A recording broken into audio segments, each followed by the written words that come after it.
This program features live coverage of an African safari and may include animal kills and carcasses. Viewer discretion is advised.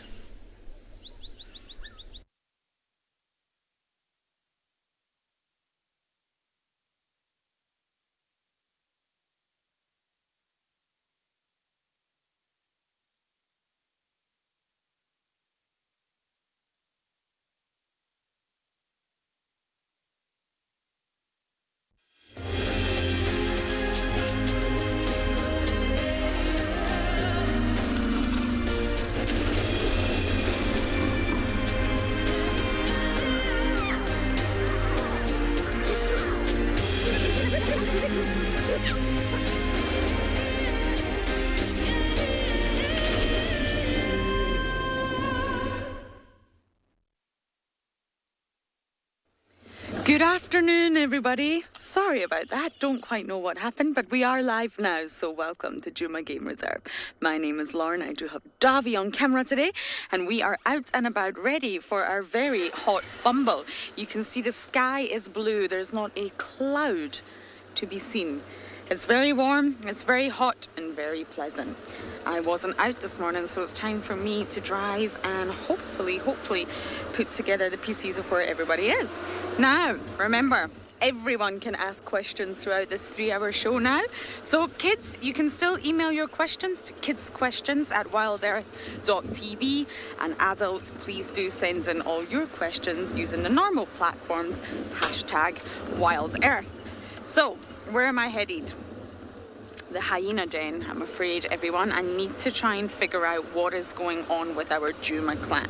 So we have Ribbon, the matriarch, who has 2 cubs. We all know that. The cubs are now 3 months, so they're a little bit older and they don't depend on mum as much as they once did when they were under a month. But we now know there's a new cub, and we believe it belongs to the ex-matriarch called Corky. We need to try and find where is Corky and where is the cub. Hello, Impala. Let's just take a little look at our gorgeous herd of Impala. I can't see any males here. Let me just scan this. Oh no, there's a dominant male over there. Yes, of course there is. The males are doing a very good job at clinging on to their harems before, well, rutting season is over. But sometimes it can take a little bit of time before the harems dissolve. Most of the dominant males we see around now are very much all friends again. They're not fighting. There's no need to prove themselves. There's no need to establish dominance.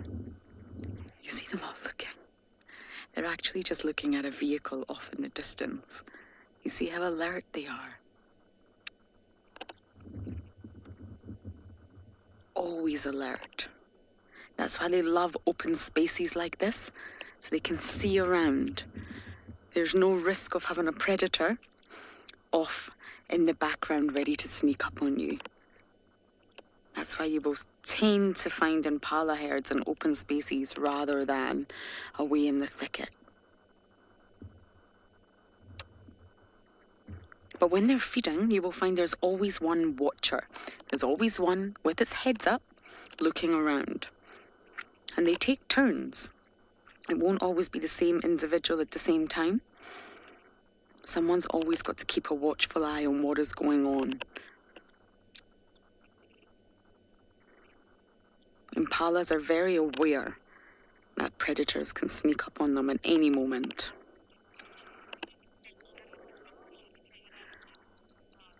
Okay, so I'm going to head to my hyena den. Let's see what I can find down there. But you guys are going to go across to Barney to say good afternoon.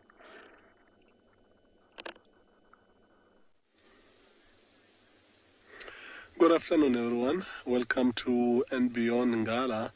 My name is Barney. I've got Owen behind me as our cameraman of the day. We've just started our afternoon coming across this beautiful Impala's bachelor head. With the bachelor head, it's quite something amazing. All know that they've been fighting and chasing each other around so much in the last while because of the rat. First group now to see only just a group of bachelors and already starting to be friendly with one another, starting to allow groom each other. As you can see, those boys over the corner, it is a proper bachelor head, all different sizes. Some of them still are looking a little bit skinny because they were not really feeding as much while we were busy chasing the females around or chasing each other around. It looks like they all forgotten and forgiven each other about what they've just done to one another.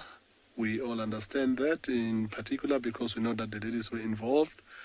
And it looks like the good time of them starting to try and bulk up and graze as much as they can or browse and then drink so that they can get their weight back.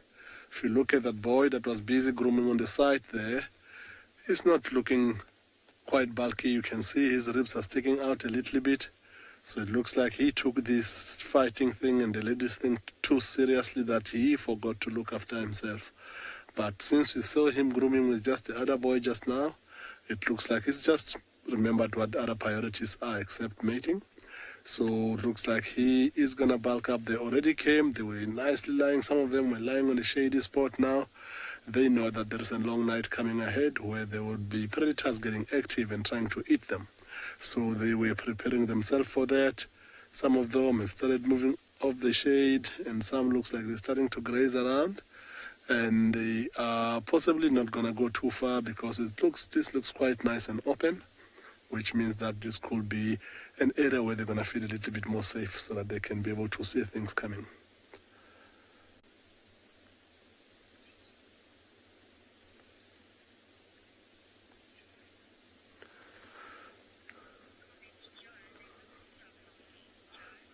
Joe, 100%, majority of them look quite healthy. There is just one or two that have got their pelvis bones sticking out, and every now and again you see ribs.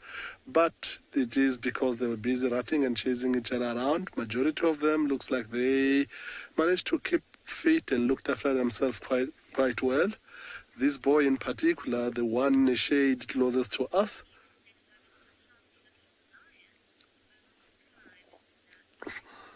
so they all look like they're chewing the cud. So while we carry on with our mission to try and see if we can join up. So if you look at most of them are busy chewing the cud now. They're not moving around, but they're busy chewing. They might even lie down again a little bit as we drive past them. I think we managed to disturb them a little bit to make them wake up because the shade that they were lying on is not too far away from the road. So while they carry on, move around and shoot a card or maybe want to lie down again, we'll possibly try to refocus and try and carry on with our mission of the afternoon, which will be to try and get back to where we found those two Ross males that we've been tracking for most of the morning this morning. We eventually found them. They really covered some ground. So where we last left them, if they're still there, they have moved a little bit further out of the Birmingham Pride's territory. It looks like they're heading west to share the love with the other Birmingham breakaway. The distance they covered, it was quite warm when we left them this morning, so hopefully they'll be there. If not, we'll try and mission with them and see if we can find them. But like I said this morning, some of the sections in between roads and this property, they're just too big to be able to quickly go in and go out. So it's still going to take a while. It's not an area that we hope that is going to get dark while we're still driving there, because it was a mission finding the road after Vundubeshing so much this morning while we can see where we're going. So we will be leaving this impalas, carry on with their day. Jenna, we're all looking forward to this. Let's keep our fingers crossed. Hopefully they're still on the same place. And without wasting any more time, we're going to start and head on that direction.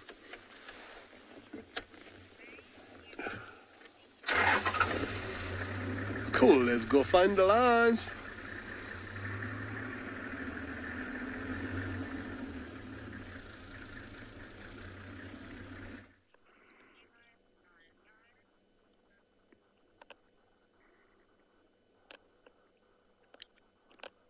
I found my friend. In the exact same termite mound, we have a plated lizard here, sunbathing, as reptiles do. And 2 days ago, I had this exact same lizard with dwarf mongoose. The mongoose do not appear to be here. They really don't utilize the same termite mounds every single day. They network around their own network. They'll move, they'll rotate in order to keep the termite mounds, their little homes, freshly scented. So I wonder if this little guy is missing his homies. But believe it or not, they have a mutualistic relationship. So, although it seems very unlikely that a plated lizard and a dwarf mongoose could assist each other, they actually do. And the lizards are basically the den keepers. So I would imagine this plated lizard lives in this specific termite mound all the time. And when the dwarf mongoose come, he acts as their keeper. And what he does is actually eat their feces. I know, it doesn't sound very pleasant, does it?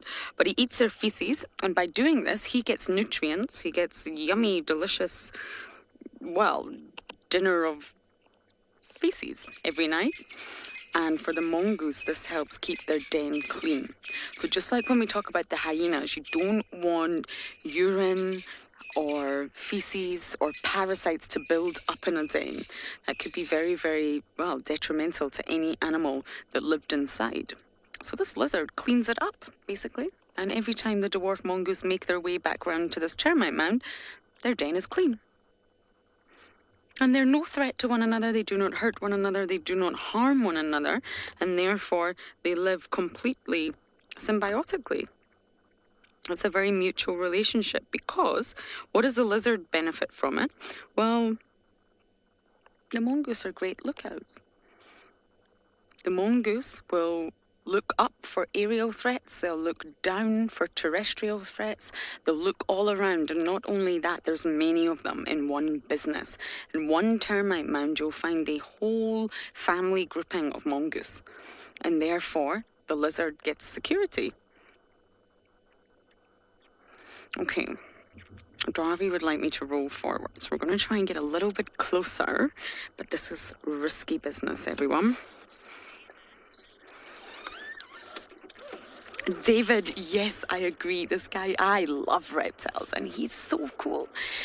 And I just put a photo of him on my Instagram yesterday. Okay, I'm still rolling. How's this, Darby? But yes, David, completely cool. Very relaxed. The other day wasn't so relaxed, and unfortunately we didn't get to give you a good view of him. But today he's very relaxed. He's gorgeous. Smaller than monitor lizards. We see the monitor lizards around here quite a lot. They're not as big, but they are still very big lizards, plated lizards.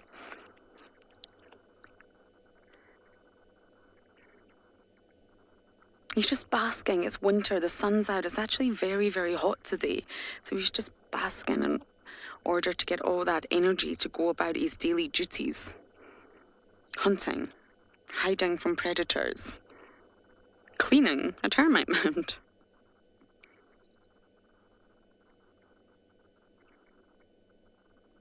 It's 27 degrees Celsius and 80 degrees Fahrenheit today, so it's very hot for winter.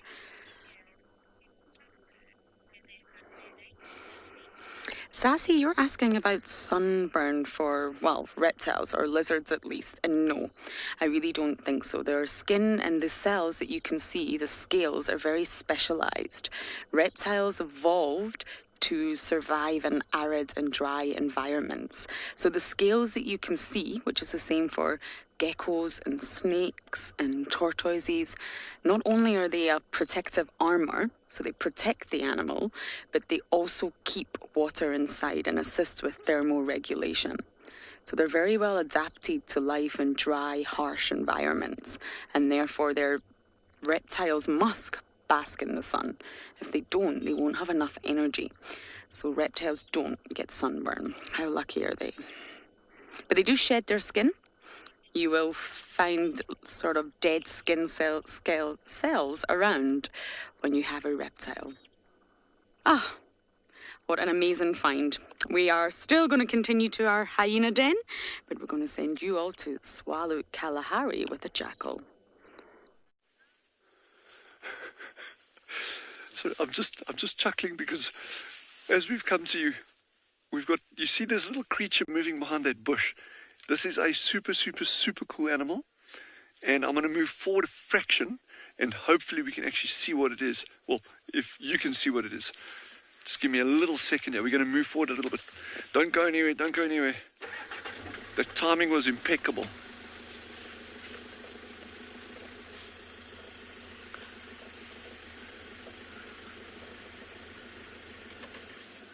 There you go, there you go, there you go.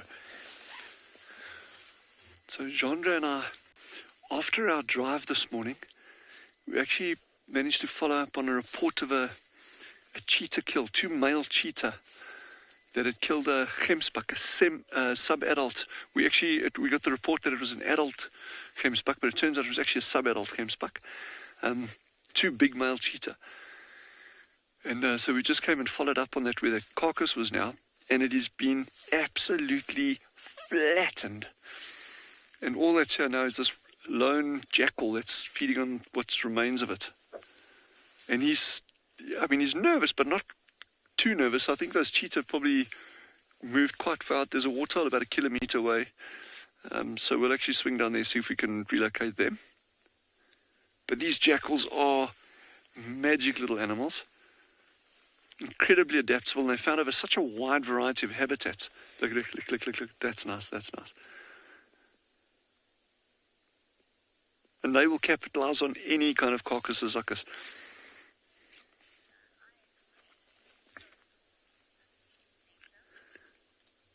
Amazing Nature's just said she agrees, they are so cool. Totally. And if you think that these animals are the ultimate survivors, I mean, the range of habitats that they inhabit, the kinds of challenges that they face, not just from in nature, where they're getting killed by, pups are getting killed by caracal, adults are getting killed by leopards, pythons will kill them sometimes, birds of prey, lions, all sorts of things, other jackals, disease, they're prone to canine distemper, rabies, things like that, and yet they just persist in the most remarkable ways. So I'd say obviously when they've got a whole range of other predators that they can mop up behind, they're doing very, very well. But they are brilliant hunters in their own right. But not just on big stuff. One of my most memorable sightings of jackal that I've ever had over many, many years of watching jackal was in Madikwe Game Reserve many, many years ago. And that was, I think there were still pterodactyls around in that time. There was a little nesting population of them. But I once witnessed a single jackal going between 2 outbreaks of termites. So these termites, this termite emergence, they were about probably 10, 15 yards apart. And this jackal was running. I filmed him for about 20 minutes. He would run to the one and lap them up as fast as he could while they're emerging. And then as their numbers diminished, he would turn around and run back to this other hole and lap them up. And then he continued doing this up and down between these two emergence sites, probably for 20, 25 minutes at least.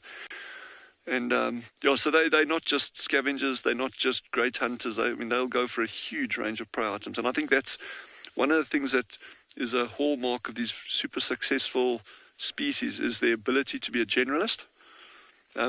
Whereas specialists are, as long as things are going well in the environment, specialists can hang in there. But as things start shifting, and that could be climate change, it could be the presence or absence of something else in the environment that causes that to shift a little bit, that's when your specialists really start battling. But I think jackals are going to be around for a long time yet. And they've also got an interesting ability, and a number of species can do it. Lions can do it as well.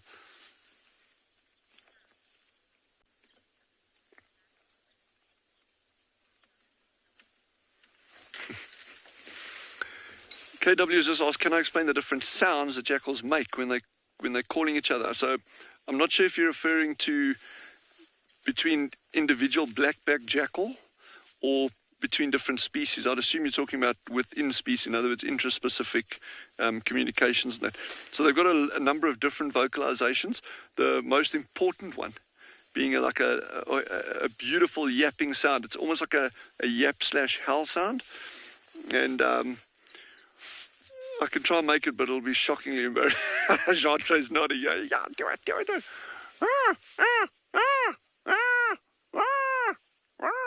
That is just, that is a very, very bad jackal impersonation. But listen, I need to work on my animal sounds. But yeah.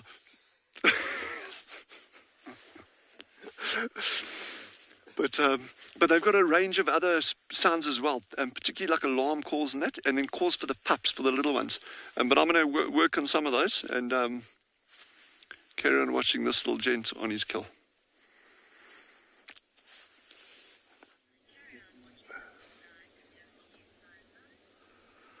Yeah, we just come around the corner and find this big beast standing here.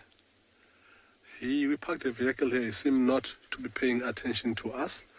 There's some birds, distress calling on the side. Look at how focused he is on whatever it is that's on the other side. I must have said something that he likes because it's the first time he's looking at us now. He was being focused on where that sound is coming from. Those are spare fowls, distress calling on the background there. Don't know what it is that is there, but it looks like that doesn't bother him anymore because he's not looking back that way. Look at how nice and dark he is. Again, his focus has been shifted back towards where those birds are calling from. It looks like he's seeing something on the ground that he doesn't like. See, as he walks away, the oxpeckers that he's got. I'm going to reverse back and check and see if I can see anything because these birds are going crazy back here. Our beautiful giraffe is moving off. It doesn't look like he wants anything to do with whatever is happening back here. So we will head back just to see if we can head back there and see what's happening. Let's start and go. Go ahead, Dennis.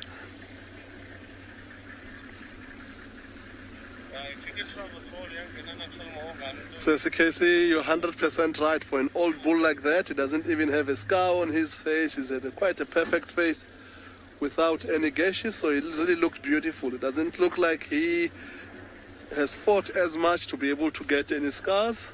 So indeed, he's got a beautiful face, says Kathy.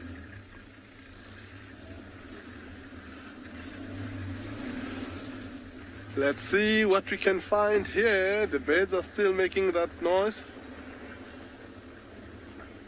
So we're gonna search around here, stick around and see if we can get anything.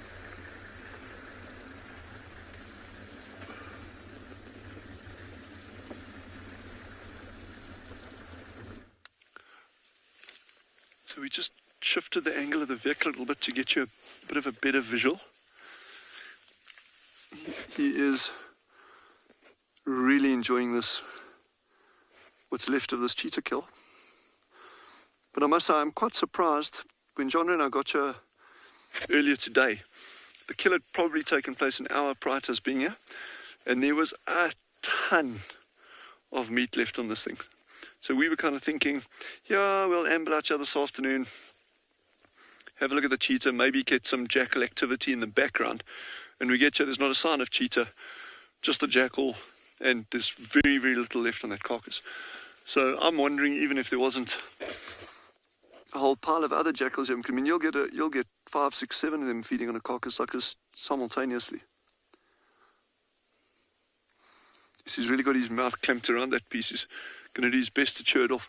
So speaking of chewing things off, and I was going to mention it the other day when we were watching that amazing brown hyena sighting, was that brown hyenas will often actually take the legs off a carcass. They will actually gnaw and they will dismember a carcass, and they'll carry these big legs off, big chunks of that, and either take them back to a den site, or they'll sometimes just cache them relatively close by.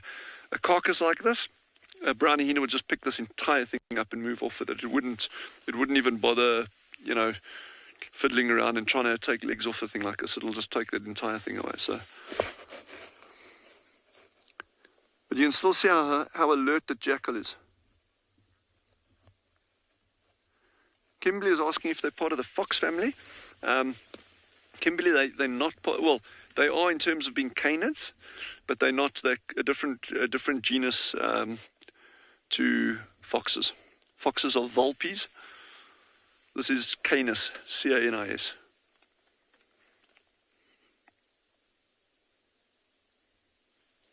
It always fascinates me, when a kill takes place, doesn't matter what makes a kill, how many other little things pick up on that thing. And these jackals must be so in tune with what's happening within their territory. In terms of listening, smelling, their sense of smell is ridiculously acute. It is brilliant, brilliant, brilliant. They'll pick up a scent like this from 2 kilometers away, no problem.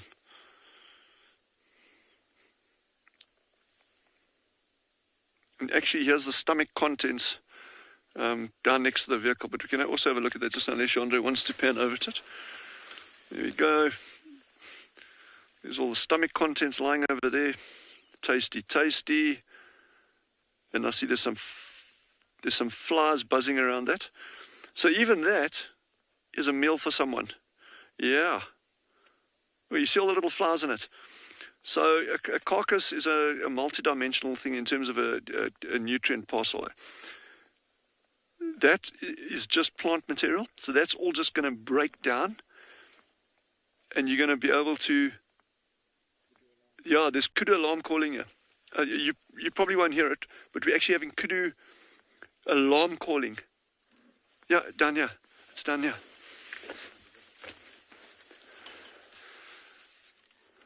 We can hear these kudu alarm calling here. It's this loud bark. Oh, down here, down in the direction that Jean is looking there now, somewhere there. And when it calls, you can actually hear the echo along the mountains.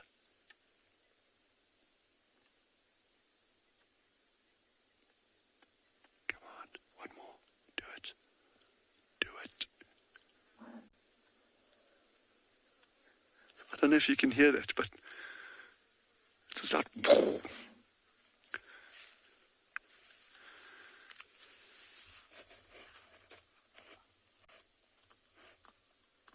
Do you want to go find those cheetah, everyone?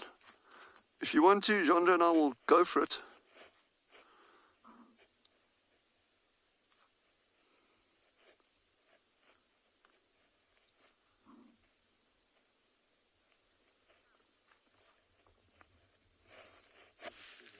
How should we do it?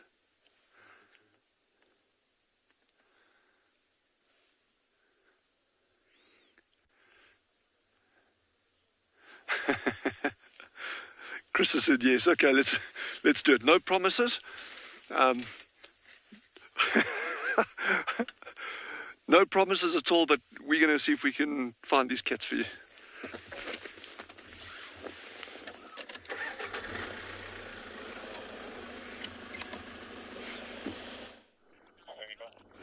We are staring at this gorgeous marula, but we were watching 2 squirrels get a little bit frisky inside this hole, hoping that they would reappear again.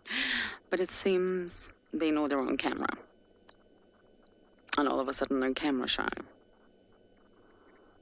So they're not going to reappear again. So we are going to move around and show you Treehouse Dam. Few updates. The 4 cheetah that I had, that I originally thought were impala, then I thought were hyena, then I thought were leopards, and then I realized they were cheetah. Yes, that's moment that went live for you all. The 4 cheetahs, a coalition of 4 boys. They're very, very skittish. They're on Buffalo's Hook right now. They are not on our property, I'm afraid, but I'm keeping a close ear on that. Not that I think we would be able to get them. They're really, really skittish. They're very nervous. They haven't spent time around vehicles.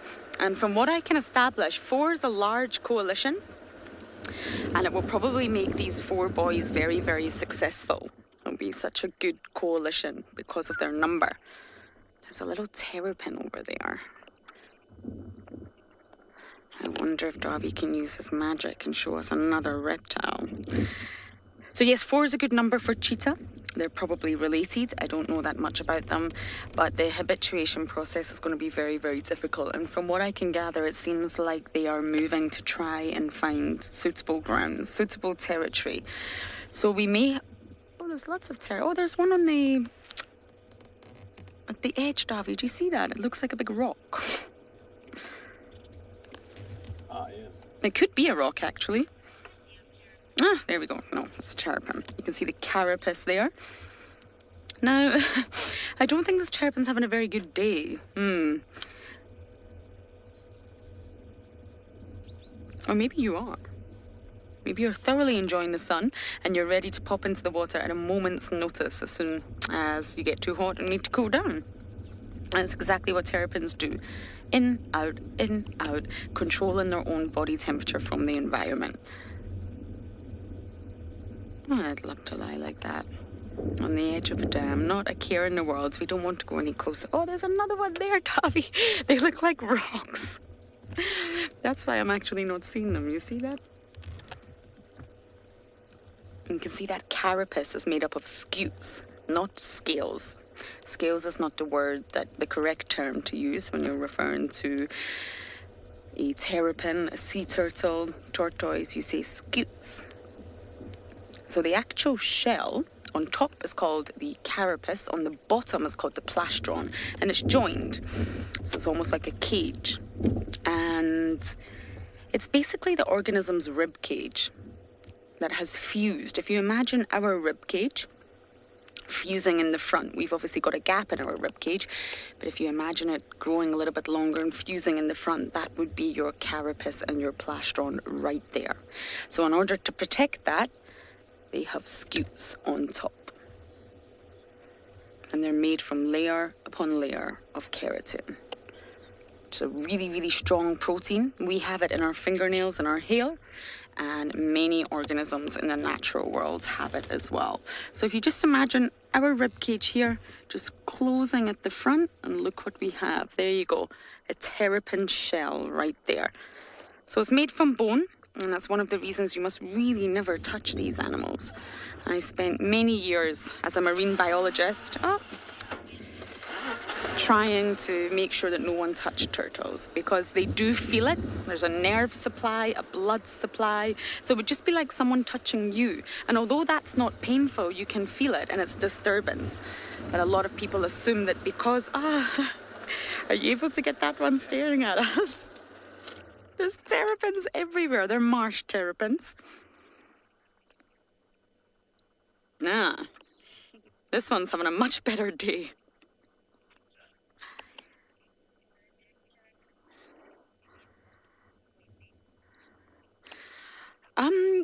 Sophie, you're asking, do I know they're terrapins because they're near water?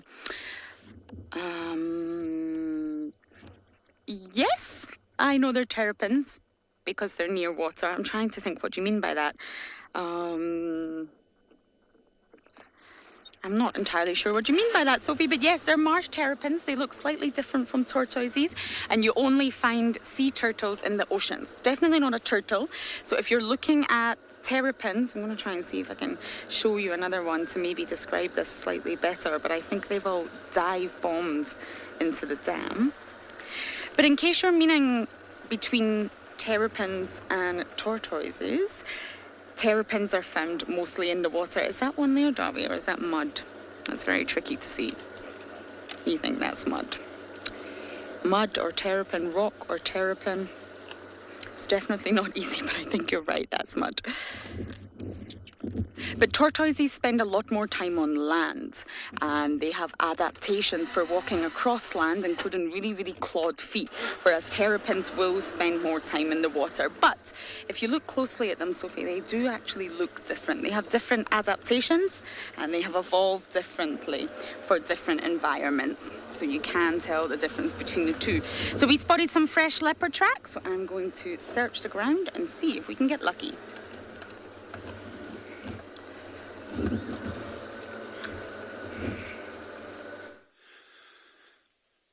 Whew.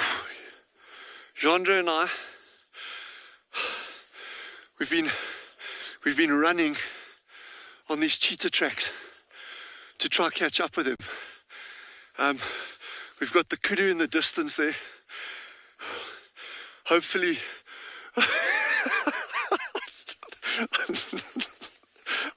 it took us all of like 10 seconds to find this cheetah. They were literally lying on the other side of the road to where we were. So I think the lesson in there, don't just focus on where you think something will be, focus on your environment around it. So when those kudu started barking, they'd obviously seen these cheetah, or they'd flopped down.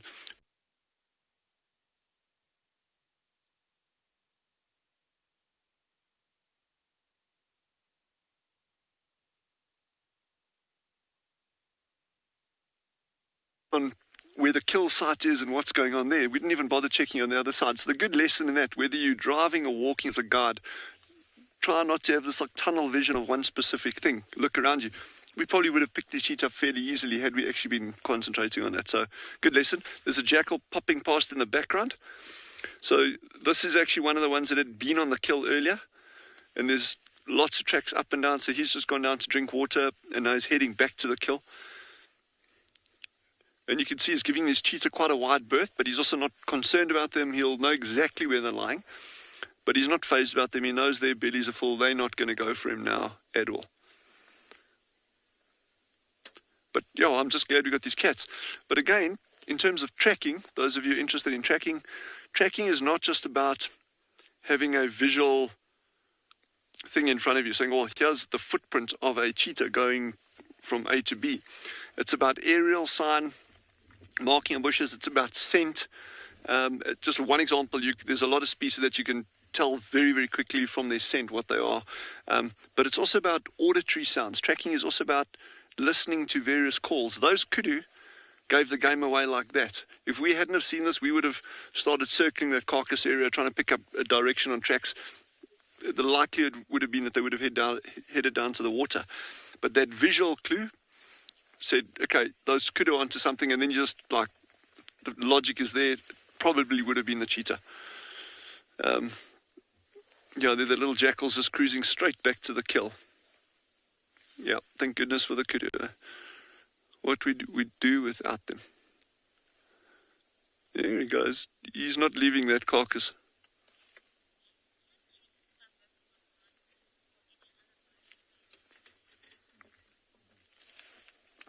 Catherine, who is 14, has asked, can cheetah suffer from arthritis or any other diseases?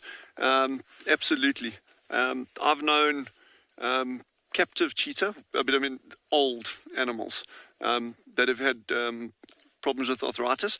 My guess would be in a natural population like this, an animal that starts getting arthritis and that cannot hunt, that it goes downhill very, very, very quickly. So, but yeah, they would be susceptible to things like that. And yeah, there's a couple other diseases that can get cheetah as well. But interestingly, there was a study done in terms of structural damage on cheetah. Obviously, their key sense is eyesight, and that's what they rely on primarily for their hunting. And there was a study done in the mid-90s in Namibia, in fact, where they were saying that so many cheetah in reserves and on farmland were suffering eye damage. So a group of vets that had been, involved in conservation that were being called out to, look at cheetah that had been caught on farmland, and that they're saying up to 70% of the animals that they were seeing, and the exact figures elude me. So it could be 7 out of 10, or it could have been, who knows what the total numbers were that they were looking at. But 70% of the cheetahs that they were seeing had some form or other of damage to the eyes, but notably from branches. So the theory there was, as vegetation becomes more and more woody, areas become denser and denser and denser, it becomes progressively more challenging for cheetah to hunt.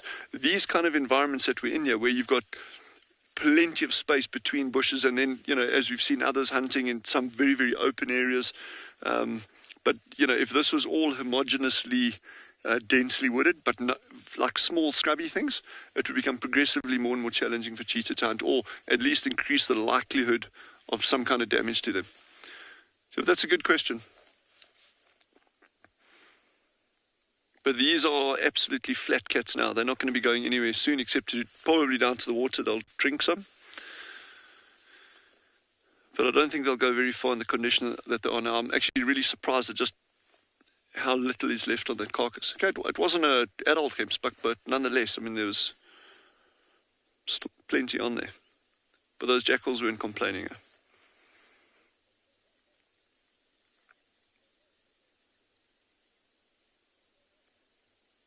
But that posture that you're seeing there is typical cheetah. Lying on the side, head up.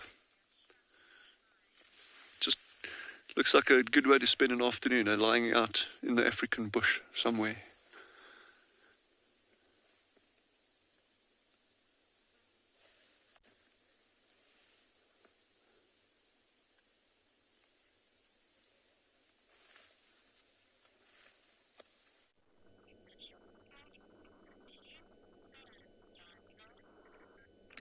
We have some kudu and lots of youngsters too. They've all just walked right in front of us, single file. Big females, youngsters. Davi, you know they're actually all going to cross out behind. I'm going to reverse, or try to. My car's not behaving very well, and see if we can watch them all cross the road.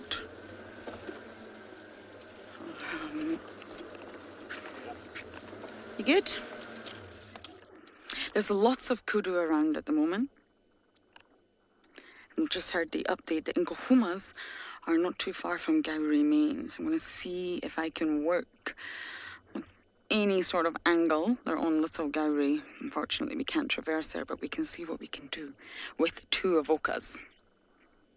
I imagine they're sleeping. Knowing the Nkuhumas well, I think they will be flat cats, but we're still going to try.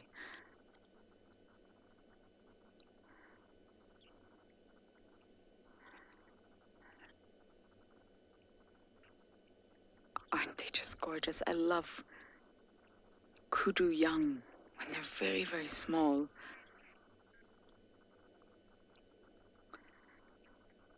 This is a large herd.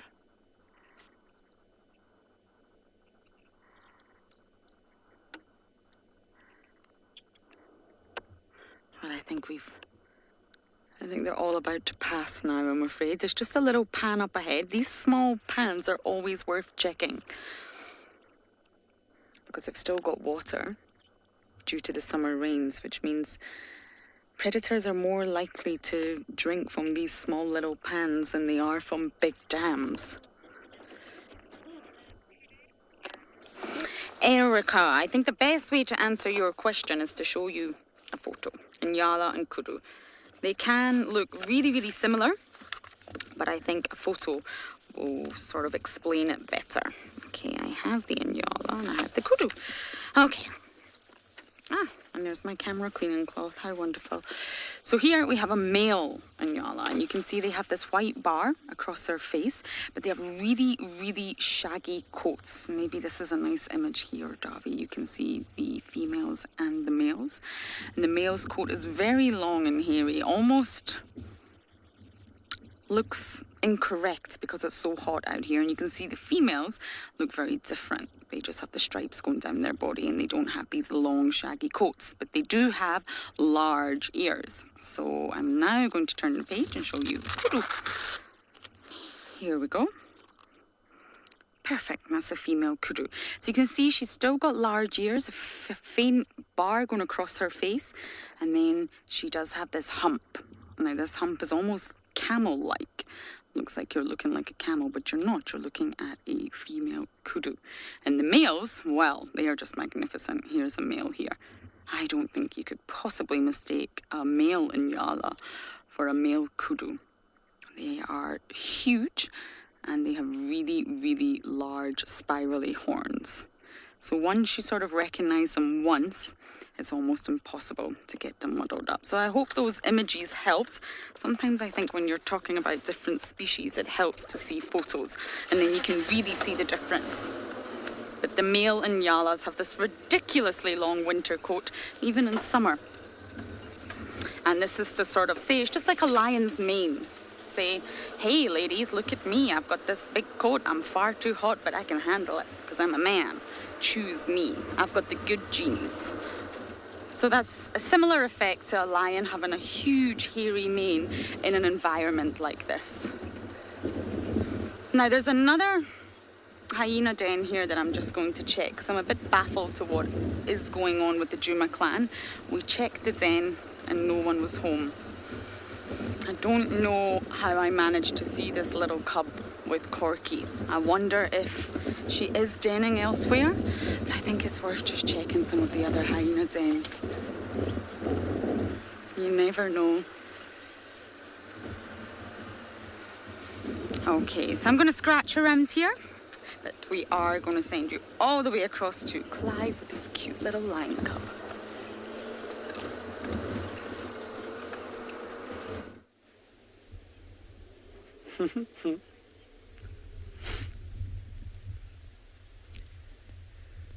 Good afternoon, everyone, and cute little lions is a very good way to put it.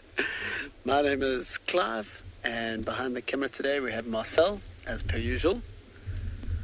And we've been sitting up here and just waiting for these lions to come out. We could not see the cubs at all in the beginning, but they have finally come out, and they, as you can see, they're all trying to fight for a position. They're trying to fight for a position on the mother. They're trying to suckle and get some milk. It looks like there's 3 cubs squashed into that little pile there. One of them is getting a little clean from the mother. I'm going to keep quiet for a second and just listen to the cubs whining. Well, hopefully they do it again.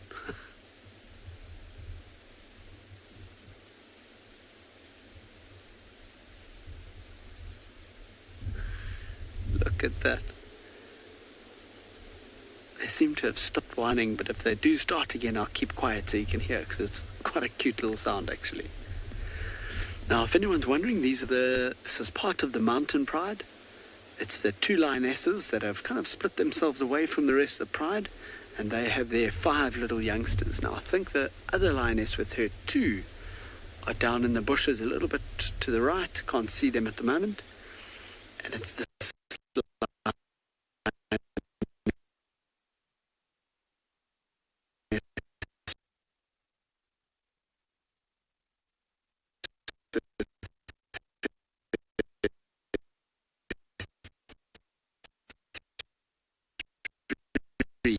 about 4 days ago, or even 3 days ago, when they were eating that wildebeest. And I think Jared was there with you, if I'm not mistaken. And they were busy eating a wildebeest that the adults had killed. They were there for a good few days. And so that, especially with the small cubs with small little bellies, that's probably mostly worked through their system already. And now obviously they're drinking milk to make up for that. Although at this age they'll be doing both. Even if they are eating meat at the time, they'll stop every now and then and go and drink some milk from mom. It's obviously very good, nutritious milk that helps them to grow, so it's still quite important even at this age. But in another couple of months' time, they're going to be completely weaned off of milk, and they'll just go straight to eating meat only. Look at that one cub's little paw sticking up in the air. That is so cute.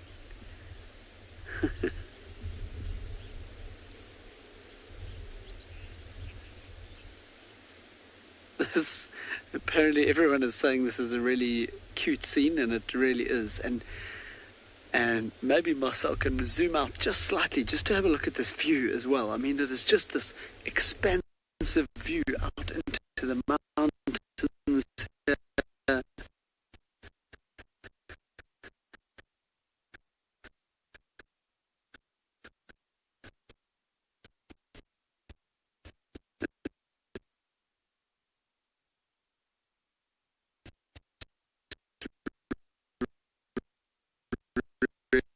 Well, apparently our signal's breaking up a little bit up here, so we're going to send you back across to Dylan with his cheetah. I just apologise, there was a glitch on one of the other feeds over there. But as always, it's amazing having you with us. So, someone asked me a question the other day when we were looking at cheetah, and the question was, how many spots does a cheetah have? And I had no idea what the answer was, but I googled it a lot and I read up on it. Turns out they have anything between 2,000 and 2,500 spots on a cheetah. Desperate times call for desperate measures. I have no idea how much benefit there would be in doing a research project on the number of spots on a cheetah, but it is interesting out of, I guess, it's interesting. So that is highly variable. I mean, that's a considerable difference, 2,000 to 2,500. Ooh, what is going on here? Look how alert he is. Very alert. He's obviously hearing something. I cannot hear things at the best of times, but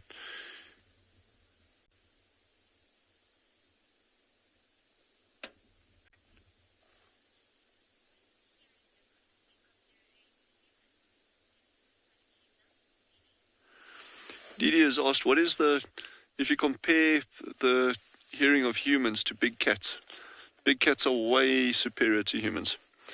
Way superior to humans. But if you take something like a bat-eared fox, for instance, their hearing will knock spots off these kind of guys. So a lot of animals, it's not that they don't have the ability to hear, it's just the design of the ears. Hearing may not be their primary function in order for them to survive.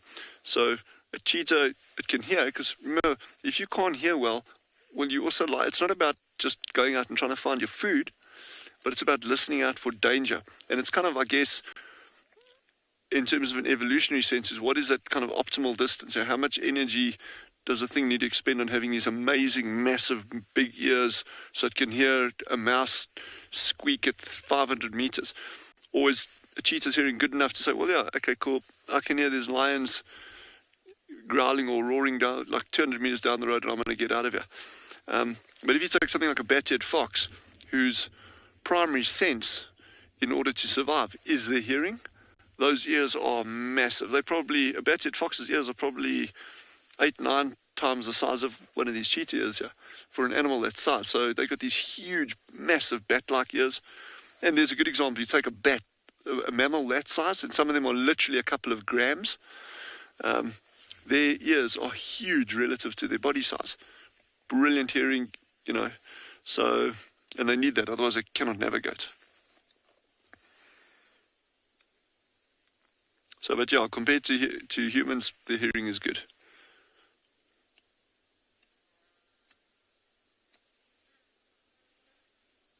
And I guess you'd also be able to work that out, I guess, in like an auditory range and decibels that they can pick up and that kind of thing. And that obviously some things can pick up higher frequencies and others can pick up lower frequencies.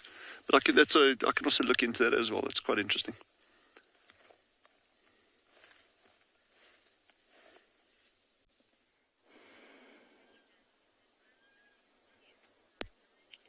You've joined us with a nice herd of bull elephants that are wallowing in quite a sticky mess. They are enjoying themselves immensely on this very hot winter's afternoon with a lot of dust in the air. My name is Michael Anderson, and behind the camera is Gerrit, and welcome to Pridelands. Glad to have you here. As you can see, we've stopped at Leopard Dam, which is becoming quite famous for these elephant wallowing parties. And we're going to stick around this area because it seems like this is always a lot of action around this area. So these elephants are part of a larger herd, which was just here a moment ago. They've moved off into the thicker bushes just behind, and they will continue to wallow for quite some time probably until they decide to follow the herd. They're never too far behind, to be honest. They're always interested in the females. There's a few young ones that are also with this group, so maybe the female elephants have just been pushing them away, not wanting them to get too close. They're very, very large compared to the baby ones. Oh, one there is about to take a little bit of a dip. Just now, Gerrit was saying this one elephant that's in the middle of the screen was actually, it seemed like it was trying to bury itself. It was literally just shimming itself deeper and deeper into the mud until it was more than half covered. It was quite amazing. It's quite comical to see such a large animal doing that. Remember, they do it to cover themselves in the mud and cool their bodies off when it's very, very hot. also to protect themselves from the sun. Just like many of us would wear sunscreen, elephants need to do it too. Oh, a little bit of a tussle happening there.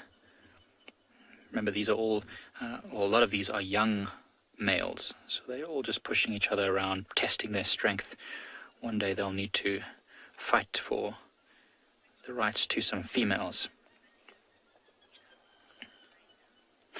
Callie, that's a good question. Callie's asked if there's any chance that elephants can't get up once they lie down.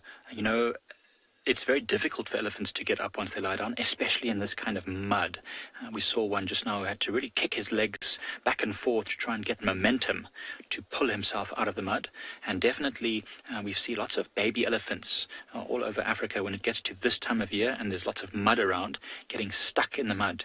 Many of them actually have to get rescued by the game rangers and field guides as they're out on their safaris to try and get them out of that mud. Otherwise, they're stuck there. Remember, all these elephants moving through this mud gets them all churned up. Of course, we try and avoid interfering with nature as much as possible. But sometimes, you know, our compassionate nature just compels us. And then often the big elephants, really, really big male elephants, or any big elephants, won't like to lie flat down on the ground because it is very difficult for them to get up. They'll often lie against a termite mound or a bank to give themselves a bit of an angle so they can sleep or lie down, but then not have to get themselves all the way up again. So Callie, yes, they do struggle sometimes, but usually they're able to hoist themselves up. Remember to send your questions. We love questions like that. That was an awesome question. Send all your questions through to, if you want kids questions, to kidsquestions@wildearth.tv. And everyone else can send your questions to #WildEarth on Twitter. That would be fantastic. We love answering all the questions. Remember, this is your safari as much as ours. We want you to be involved as much as possible. Just like these elephants are getting involved in this mud fight. That looks like a lot of fun. Elephants are so social. Remember, this is all part of also bonding. This group of males might actually stay together for many, many years as they get older and learn the ways of elephants. Oh, pretty sure there's a few slip and slides there. Shenzi has asked, won't the mud dry their skin out? I'm sure it does dry their skin out to a certain extent, but I know that mudding is quite a popular pastime for a lot of people. Go to mud baths and get the mud. So maybe it's actually good for their skin. It might dry it out, but it probably helps them to get rid of any parasites and any, toxins that might be accumulating or being stored in the skin. Remember, elephants eat a whole bunch of weird stuff and they push themselves through this thick bush all the time, and often there'll be lots of things that crawl all over them or things that they might eat that are a little bit toxic. I mean, they'll try their best not to eat the bad things, but I'm sure when you're an elephant and you have to eat over 100 kilograms of food every day, you're going to end up eating something not so tasty. So the mud is probably quite good. It gets rid of some of the toxins. You know that a lot of animals actually eat bits of mud and soil for exactly that reason, to try and get some nutrients that might be missing, like salts and minerals, but also to get rid of toxins that are accumulating in their stomachs. So mud has many amazing properties.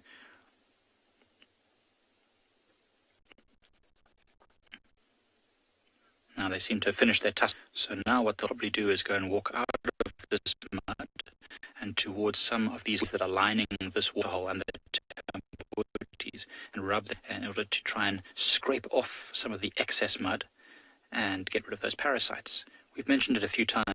Not many parasites can actually cling onto elephants, but there are special types of ticks. These little 8-legged creepy crawlies are big enough to through the tough skin of an elephant and suck on its blood. It's an important part. The ticks are important, but the elephants don't particularly want them on their skin. It's not uncomfortable, it's not painful, but it's definitely, they can feel them.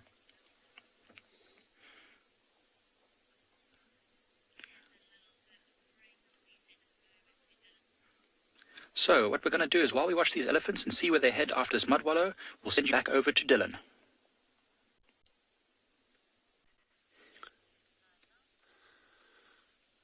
Just look at the size of that cheetah's gut over there. These two males have eaten themselves into an absolute torpor. But that's what predators do, eh? I mean, it's not that they gluttonous or anything. It's massively high energy and danger, risk, trying to catch the things that they catching. And imagine going out with two adult guys and trying to run after and chase assuming you could run as fast or corner it, a gemsbuck or an oryx, with these razor-sharp horns, lethally sharp hooves, and an animal that's prepared to defend itself to the death, literally. And then you've got to catch it, strangle it, suffocate it. There's a good reason why you eat so much meat, and then just, as a herbivore, you don't quite have those kind of problems. Your prey's not exactly running away from you. But herbivores don't have it all their own way, and we can chat about that as well. There's a lot of very sneaky tricks that plants play to avoid being eaten. Chandra, are you able to get one of those claws or one of those paws close up? I don't know how much you can zoom in on one of the claws. It's got that front one in the light. Look at that. That's just a beautiful example. And you can actually see, in terms of cat's claws, look at that claw actually sticking out there. You can see it very, very, very clearly. Okay, so you see that large pad at the back with those three sharp ridges. That's what is very, very, very clearly defined. Those are sharp ridges, clearly defined in cheetah tracks, with those three bumps at the back. Your other cats, cheetah, lion, no, this is a cheetah. Even they looked up. It's like, what, did you think I was something else?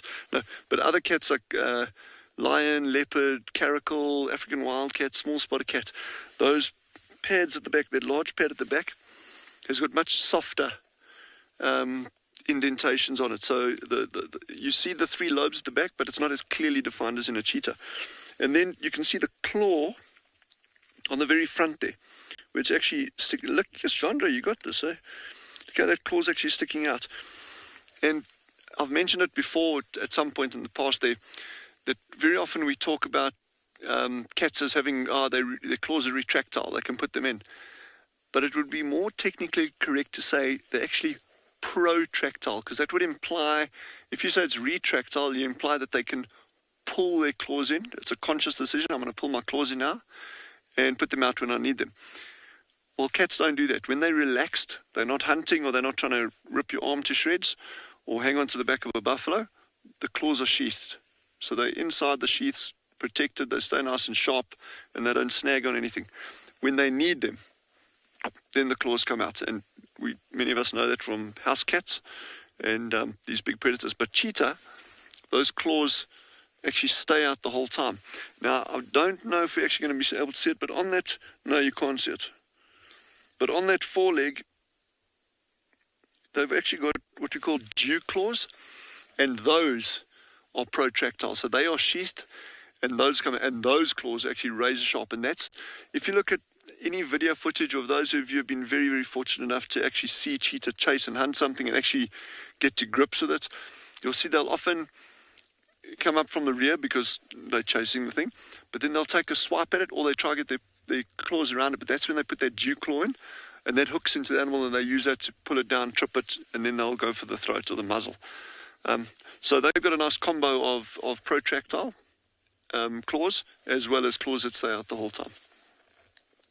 But it's just really nice seeing that the bottom of that pad up close. That was a goodie.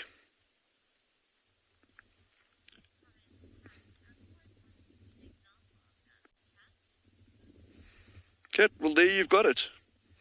Thanks to Chandra here, and his magnificent, oh, that's cute, yes, see.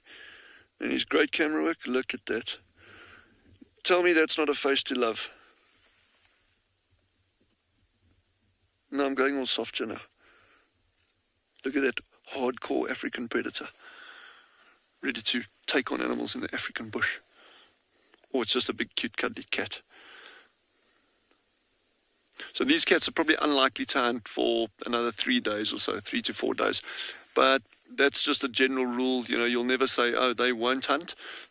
Looking back over my career, I think some of my best ever hunting sequences I've seen, from cheetah to lion, leopard, whole range of things, have been instances where I wouldn't. If someone had asked me would those animals hunt, I would have said no, just because they were full. They, it's just they wouldn't have gone out hunting, actively searching for stuff. But things just happened to come along. The wind was in the predator's favor, not in the prey, and action just took place. So yeah, never say never in the outdoors.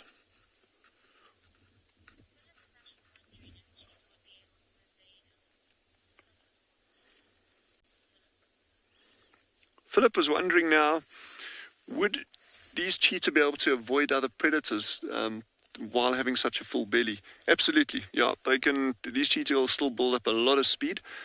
The problem is, when they're fast asleep like this, you could hypothetically get something like a leopard or a lion or a spotted hyena actually detecting it. The wind is now blowing from us across these animals like this, so you could get something coming in from the northern side over here, moving in without these cheetah even being aware of it. The likelihood of that happening is very, very small. But were the cheetah to realize just there's something approaching, they would get up and they would run. But the key difference there, if you take something like lions compared to cheetah, we typically think of lions as having this explosive burst of speed. They try to get as over a short distance. I'm talking like 50, 60, 70 meters at the most. They try to get as close as they can to their prey, and then they go for it. But there are records of lions chasing prey for hundreds and hundreds and hundreds of meters. Again, I'm going to throw out a figure and I can double check it. I'll stand to correction here. But there's cases of them going for well over a kilometer chasing a prey item.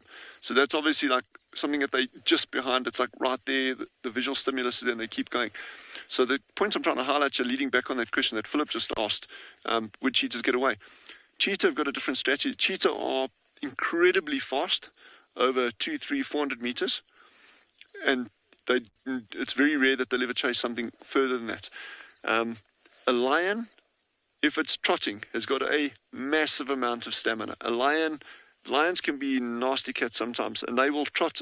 If a lion had encountered these two cheetah and wanted to take it out, these cheetah would run, and they would run, and they'd stop, and they'd run, and a lion would just keep on trotting, and there's a very good chance a lion would catch up with cats like this. So they're normally quite alert. You'll see even when I say they're sleeping, they'll be sleeping fitfully, so that they're dozing on and off, and it's normally one of them that'll be head up, alert, trying to actually give themselves forewarning of any impending danger.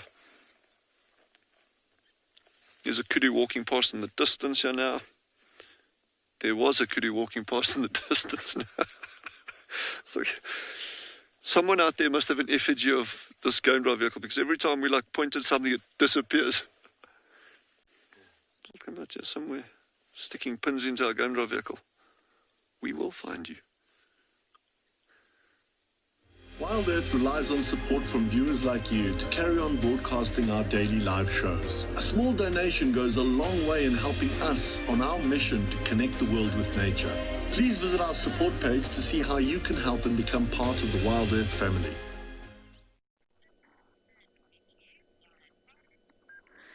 We are just checking the small pan that we used to come to all the time, where the weavers were very active, and in summer it was a hubbub of activity, looking for any signs of life. This used to be one of my favorite places to come. Dragonflies, butterflies, birds. Davy and I spotted a kingfisher here the other day that we hoped might still be around, but sadly the winter's really taken its toll on Djuma. There's still a lot of water here. I imagine this will be a prominent pan for the predators to come and drink. It is shrinking slowly. So I think from this small water body, we're going to head to a much bigger one, aka Tswa. Tswa's a good place to visit once that sun is sort of gone down just a little bit. So it's no longer that intense midday heat. You can have the chance of seeing elephants coming to drink, and of course dogs. It's always worth just popping your nose in. Martha, yes, well remembered. It's Lauren's pan, and it's so quiet now. It's obviously not really my pan. We're just teasing because it actually doesn't have a name. Davi's saying LBJ, but I think he means LBR. LBR, well spotted, Davisito. The colourful bird. Lilac breasted roller, which is quite a mouthful, hence why we just say LBR.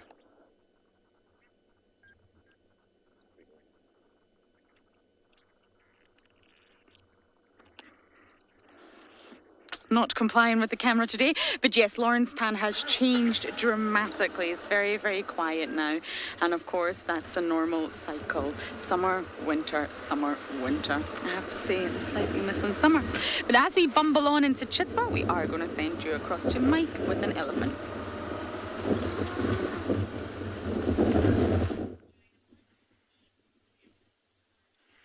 So we are enjoying this wonderful scene, and what we've actually found is this one large female using her tusks as a tool. We've been talking about it a lot, what they use their tusks for, and she's been using her tusks to gouge big chunks of bark out of this big marula tree here near the water, and then eating this sugary sweet sap just under the bark and then throwing the bark out. And then you see a younger elephant who doesn't have very big strong tusks taking advantage of this loosened bark now, with its much smaller but still very dexterous trunk. And we'll see again in a moment if this female finishes with her chunk of bark that she's currently got. She's chewing on it like gum. When she's finished chewing on it, she's got what she wants. She might use her very sharp right tusk again to gouge another chunk of that bark out. There are a lot of elephants here, and they've all finished their mud wallowing, as you can see, and this little tiny baby has been trying to learn exactly how to use its trunk and feet in unison to pick up these little bits of bark that everyone keeps dropping. It's still suckling, this youngster. It's not eating solid food that much yet, probably at all. So it doesn't really know what it's doing. Oh, look at the female's coming. Maybe she'll use her tusks again. Oh, of course, on the other side of the tree. Oh, the light is so gorgeous.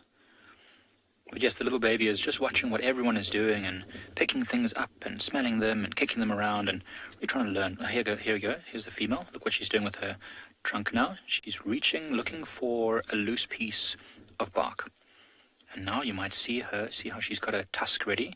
When she finds a little gap, she might use that tusk. Come on, don't leave me in suspense. You know, there's a classic thing that guides do. When we say an animal's going to do something, almost certainly, oh, there it's doing it.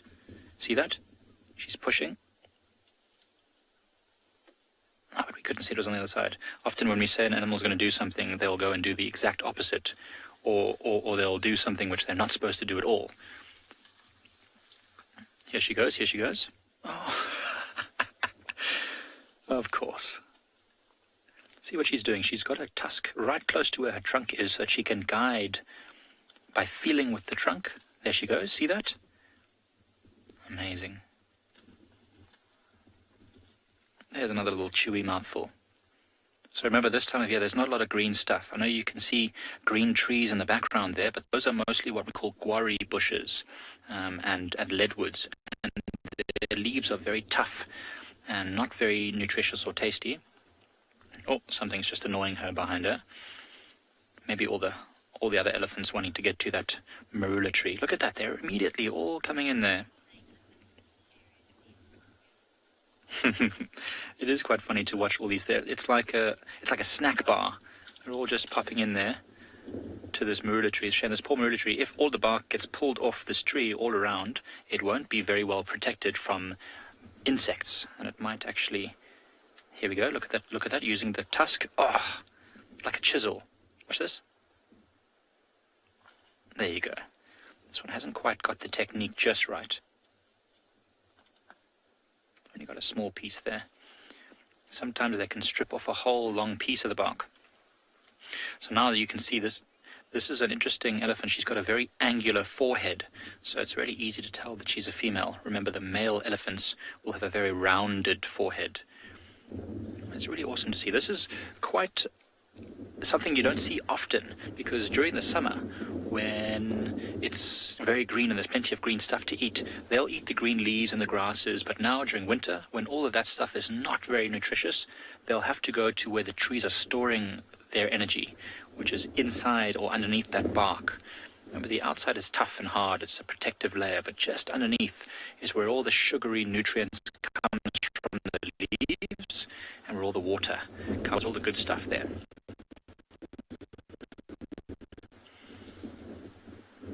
See that one there's got a whole big chunk of bark, and she's busy trying to peel. I say, I'm not 100% certain that is a female, it might be. Peeling bits of the bark off. Jenna, it is the first time you've seen this. That's great. I'm so glad that you're finally getting a chance to see just how amazing elephants can be when they use their awesome brain power in conjunction with this incredible dexterous body that they have. They are literally able to figure out a lot of things, and they know exactly how to use all this stuff. So Jenna, this is great to see. I'm so glad that you're enjoying it. So look, all the elephants are crowding under this tree now. They're scratching on it. We're going to wait here a bit longer with them and just see how this all develops.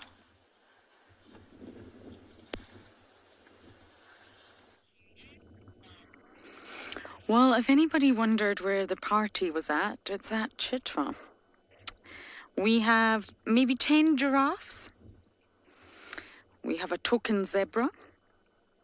Oh, no, we have a herd of zebra. Sorry, I've just noticed more stripy bumps. We have a lot of impala. And there's something standing on the damn wall. I haven't quite figured out what it is yet. Hold on. Ah, kudu. We have some monkeys watching us in the trees. So everybody is at Chitwa Dam. And there's a young giraffe. I think you're about to see it. Look at that youngster.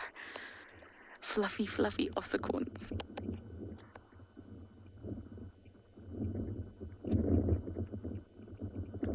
A journey of giraffes on a journey.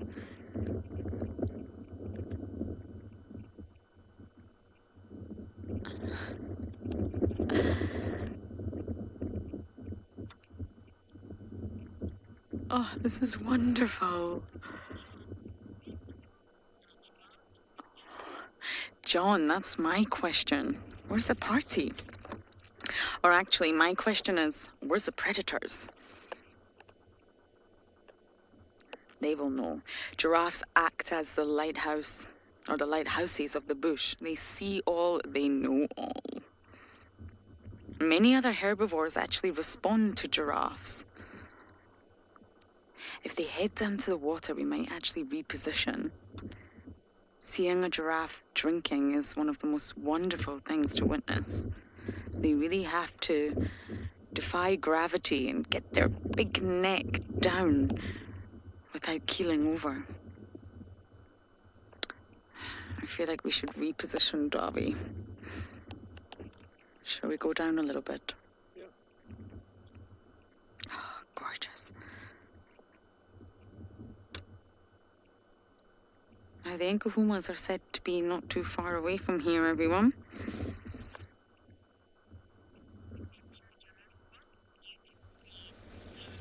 Jojo, I agree. And someone else has joined the party. We have a wildebeest.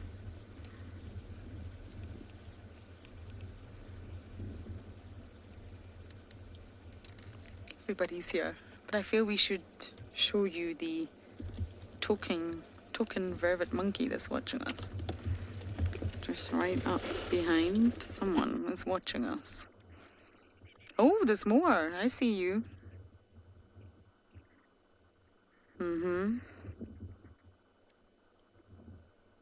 I spent all days arguing with the vervets, and I decided to do a roof raid the other day, as we have 0 cheese graters and we used to have 3. So I decided I'm going to do it. I'm going to get a ladder, climb all the way up a silver cluster leaf and try to get on the roof. Now, it wasn't easy, and I got injured slightly, but I found 3 of our cheese graters, soup ladle, pastry brush, unbelievable amounts of cutlery, a mug, and I think that was about it. So we can now grate cheese again, everyone. Isn't that wonderful? And the vervet monkeys were behind this. Yes, they love stealing our things and put them on the roof. And I think we've got really nice views of this giraffe just walking towards us. Dobby's busy. There's so many animals everywhere. Oh, he's just walking away. Do you know what? Let's go down to the dam. I can see the fish eagles. I can see more giraffes. I can see kudu on the dam wall.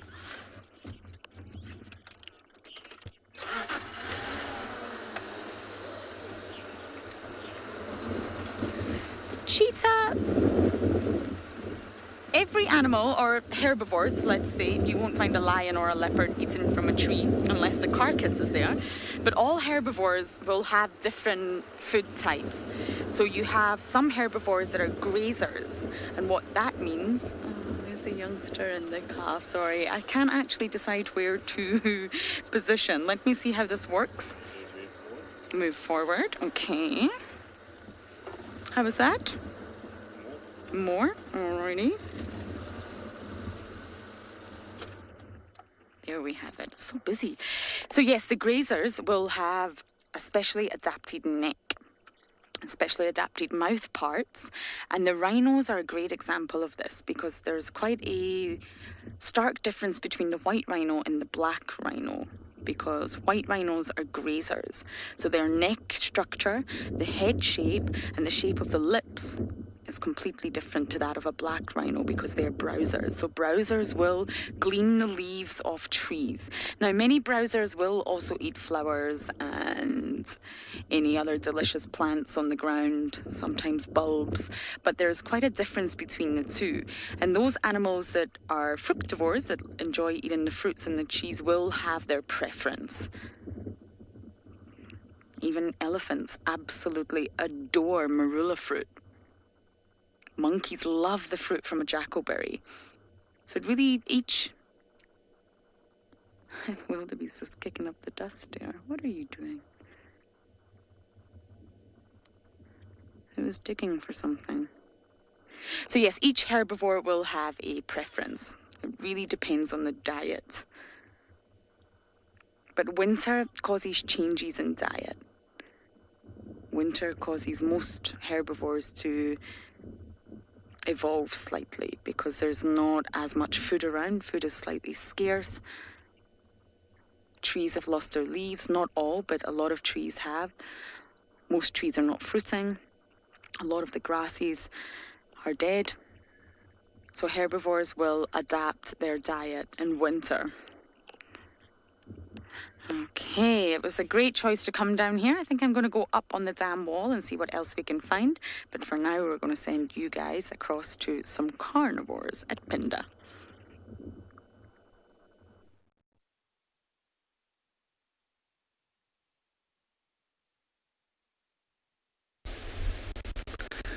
Well, welcome back again. And as you can see now, all the lions have come out and are all playing up on top of these rocks here. Constant biting and fighting and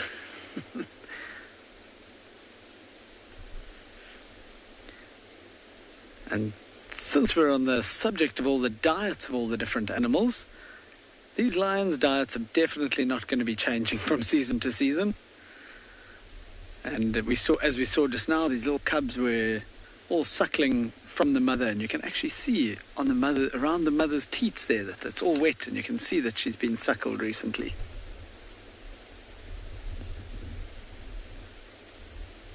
Look at them, they've all just paired off and they just fighting with each other. It's really amazing. Excuse me. I was talking to someone the other day, a filmer, and he was saying that these 5 cubs are the most playful cubs he's ever seen in his life. I mean, it's just constant. I don't know when they actually rest. There's just constant playing.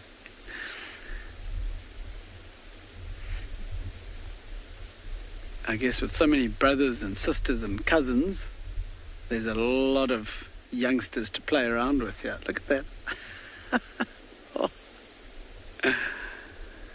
I could watch this all day.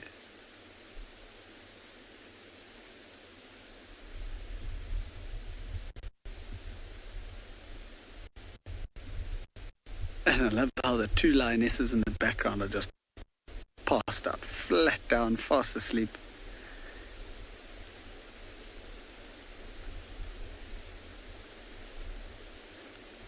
That's actually a very good question. I suppose it's not something that you can prove.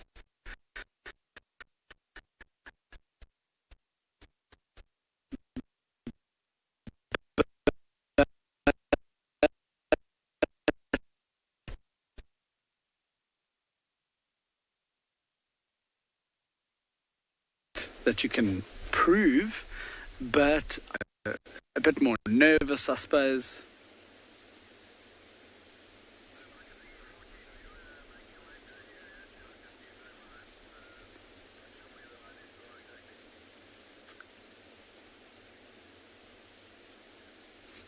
Sorry about the little technical glitch there.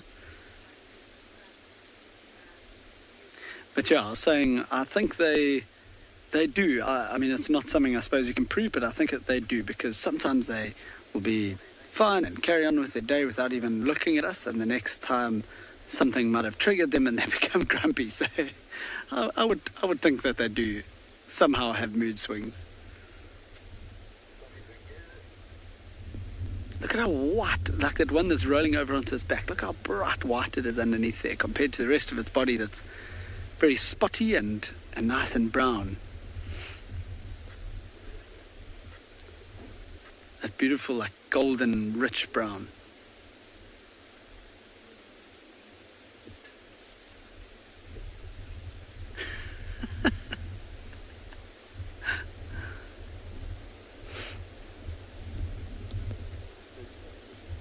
I'm definitely not going anywhere. I'm going to sit here a little bit longer and enjoy this beautiful little scene here, and we'll let you carry on.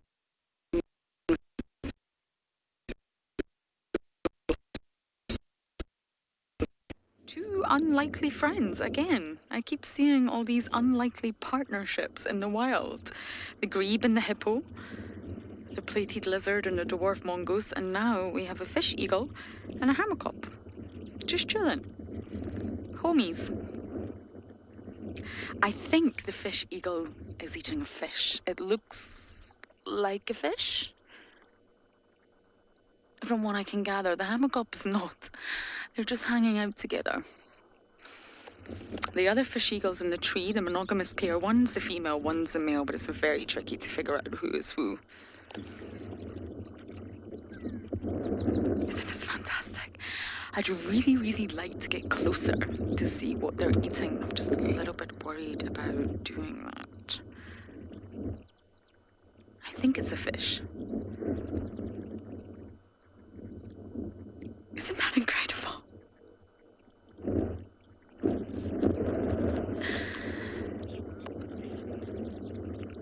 Yes, I think it's a dead fish. Most likely a catfish.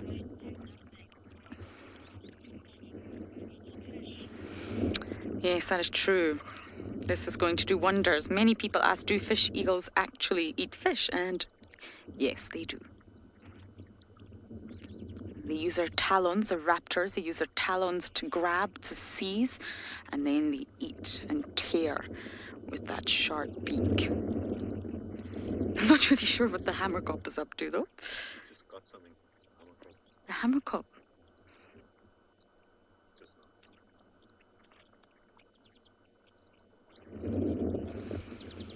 The fish eagle's given us a wonderful view of its white underside on the bottom. Underneath it has those white... Ooh. Did that hammerkop just try to steal? Yeah, I can see that. It looked like a worm of some sort.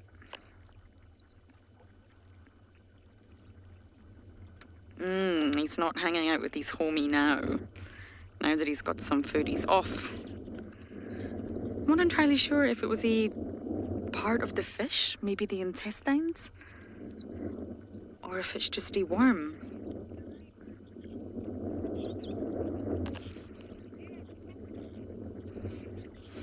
Guide monkey, yes, Chitwa does still have fish in it, mainly catfish. But there are other species in there as well.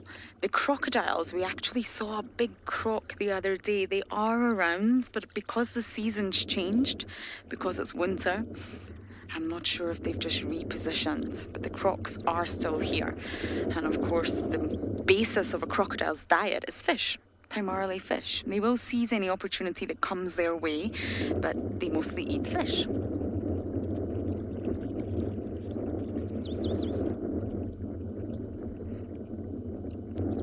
Now, the hammerkop was very brave there, I must say. They normally do hang around water bodies because they eat aquatic insects, tadpoles, frogs, maybe some small reptiles. And they can catch very, very small fish, but the size of this fish would be far too large for a hammerkop to catch. So I think it's just stealing. Kleptoparasitism right here. And the fish eagle doesn't seem too bothered.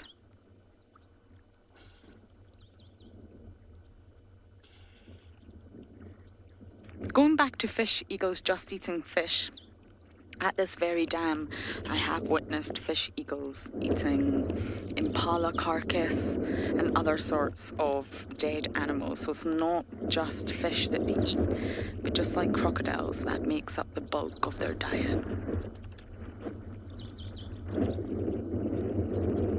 I could spend all afternoon here. I'm going to have a look for some crocs for you as well, because it's been a while since we've had a really good view of those large reptiles. So I'm not going to go anywhere. I'm going to sit here and enjoy Chitwa Dam for a little bit longer.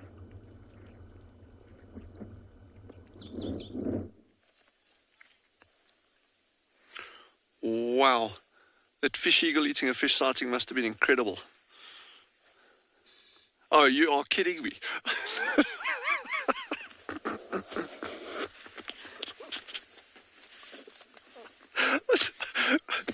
We were just when we stopped here, there was about 7 squirrels sitting here, and then like one at a time, they're like ding ding ding ding ding, disappeared.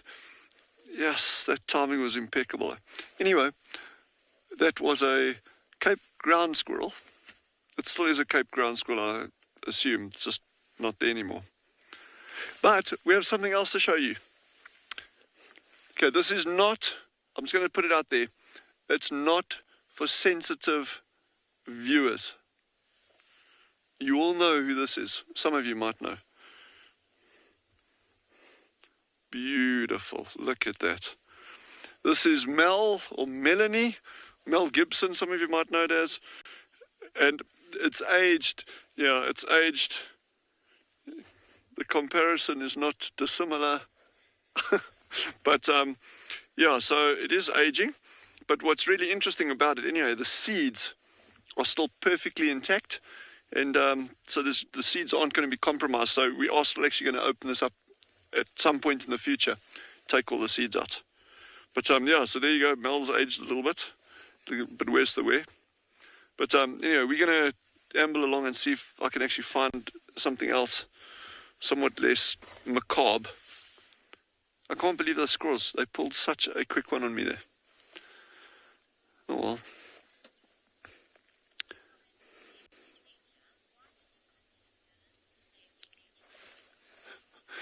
Amazing nature. Sorry, what was the question? Why did you punch him? Oh, why did I punch him? No, I didn't punch him. Just, you know, it's the sun out here is quite intense. You know, it takes its toll on you. And Mel never wears sun cream, unfortunately, and which is actually a good thing, because sunscreen is bad for coral reefs. Not that she's going diving, but not all sunscreen. There's certain compounds in sunscreen that's bad for coral reefs. That's a whole different discussion. But Mel doesn't wear sunscreen, so no punching involved. Just, yeah. All right. Let's amble on and see if I can find something else to show you. There's so many things I can show you. Wowzers.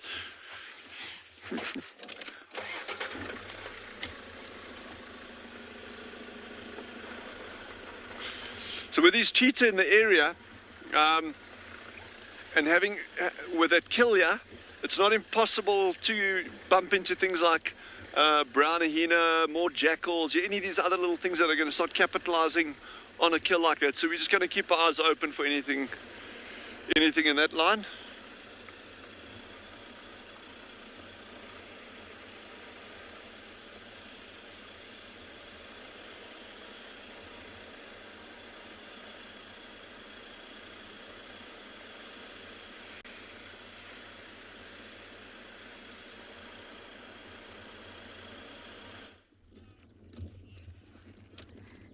Eco just flew up to be with his mate.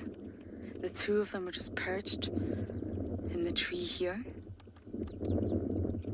I'm very much hoping one of them comes back down to eat the fish. See?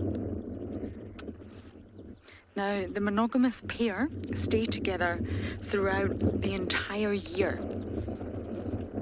And monogamy is a very interesting concept when it comes to animals. And normally when a species of bird is monogamous, you'll find that it's not as brightly coloured. It's normally the sort of duller coloration of the two, and they don't need to advertise. They don't need to be like the weavers to compete and to advertise, hey ladies, look at me, and try and get as many females as they can. They don't need to do that. They invest their energy otherwise in being monogamous and staying with their partner. They don't have to search. They've got a female right on hand. Normally, monogamous birds are a little bit more invested in parental care. Now, I spotted a crocodile for you all. Now I have to try and relocate that crocodile. Got a battalier circling overhead as well. I wonder if the battalier knows there's a fish here.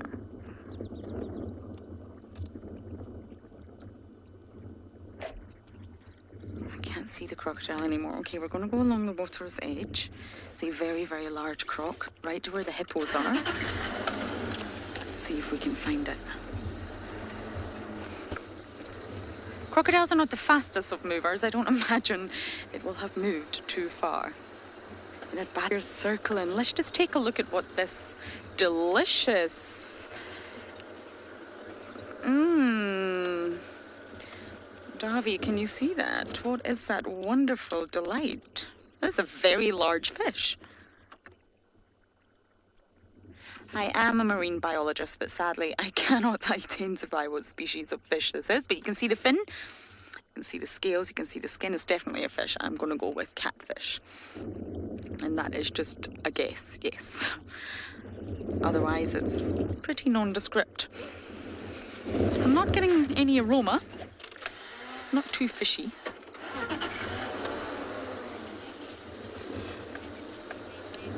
Okay, I'm going to try and find this very large crocodile for you all. And as I do that, we're going to send you back across to some very hungry little lion cubs.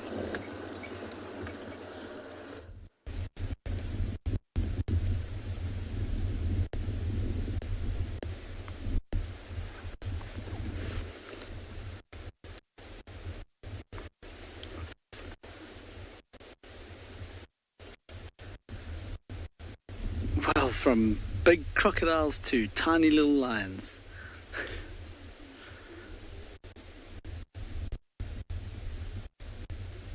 And these cubs are, so it's quite tough with all these cubs being relatively the same age. It's very, very hard to tell which ones will be,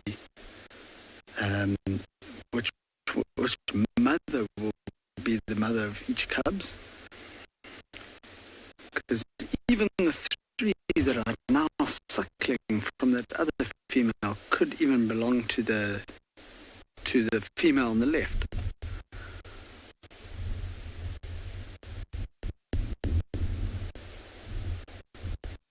They will even suckle from, whichever female's lactating, they will suckle from her. So look at them. It is so funny to watch them. They're constantly just rolling around and fighting. It is also so important for their development. Even now, they're forming dominances.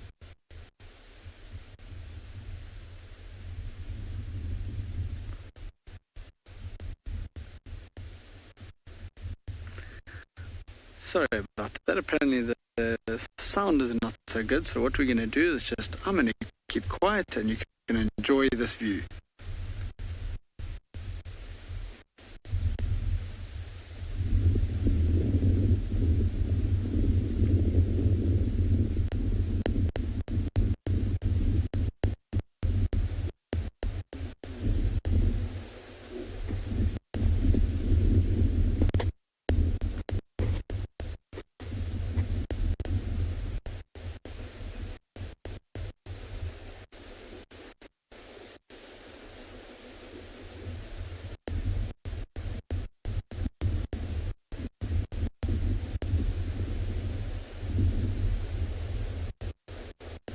Cubs here, and in the meantime we'll send you across to Barney with some giraffe in this beautiful afternoon light.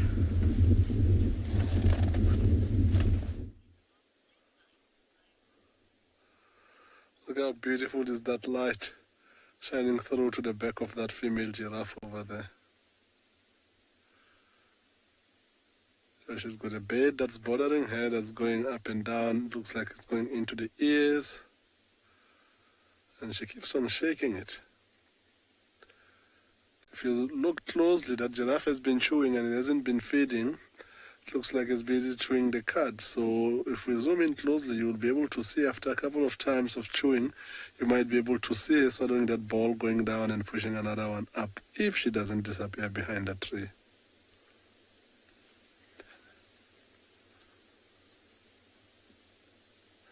She has decided that that's not good, we're not good enough for her, and she went on hiding. Look at how long the eyelashes of this particular giraffe that's staring at us right now.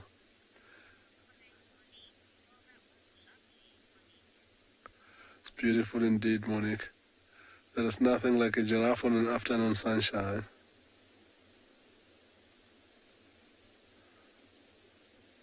It's very, very quiet out here today. You sit quietly, you can hardly hear anything. There's not so many birds calling, nothing really. It looks like everything is just quietened down a bit this afternoon.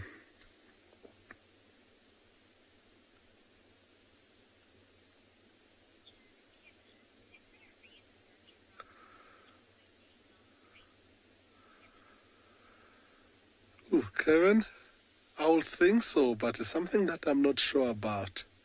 So what I'll do, I will try and look this up for you and get back to you on my next drive, Kevin. And I do see what you're talking about. The only practical explanation really that I can give, because giraffes often feed on these acacia trees, they try and stick their mouth and nostril and their long tongue to get the leaves further away from their face, compared to if they had short faces, they will get the thorns all over their face or even poking their eyes before they get to reach where they're feeding. That is at least what I think, but I will try and find out if there is more logical explanation more than that.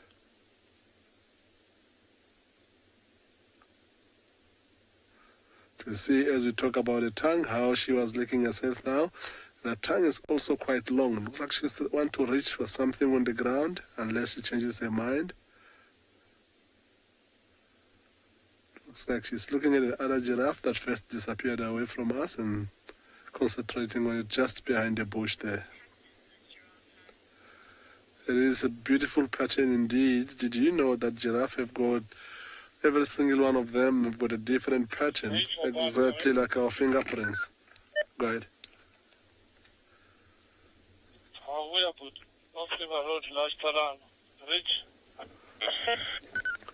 So what we're gonna do while this giraffe carries on feeding, with the speakers that are calling behind them, we're gonna send you to Lauren to go enjoy another giraffe.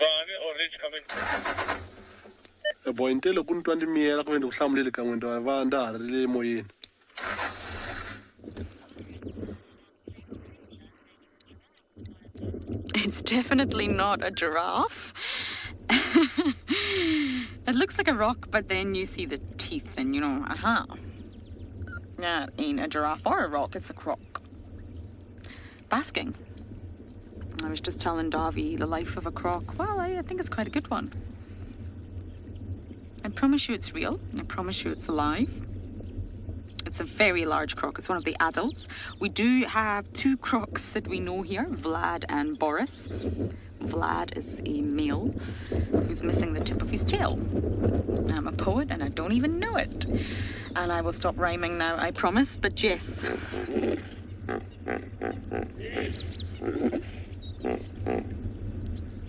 We're going to get to you, Hippo. We're going to get to you. We're going to look for the little youngsters in just a moment.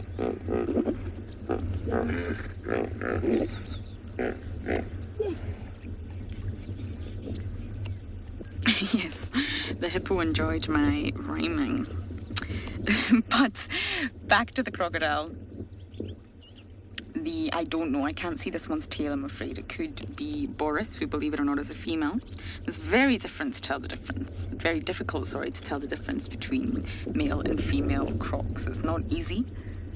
And this could be a different adult entirely. Look at that toothy grin. The very, very sort of V-shaped snout, which means it tapers off to a point. Alligators don't taper off to a point. It's not sharp. They have a very rounded snout. That's the best way to tell the difference between alligators and crocodiles.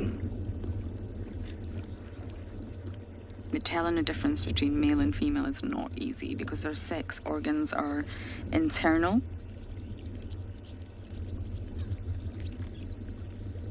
So unless you're really, really doing a close inspection, which I don't recommend, then it's really, really tricky.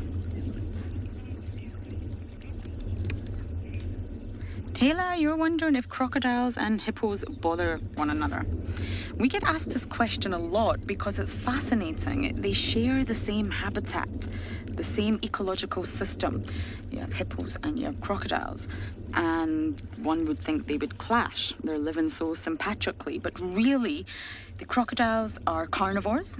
As I mentioned earlier, they predominantly eat fish. And they will take down an impala or any mammal that maybe comes to the water's edge. And hippos are herbivores.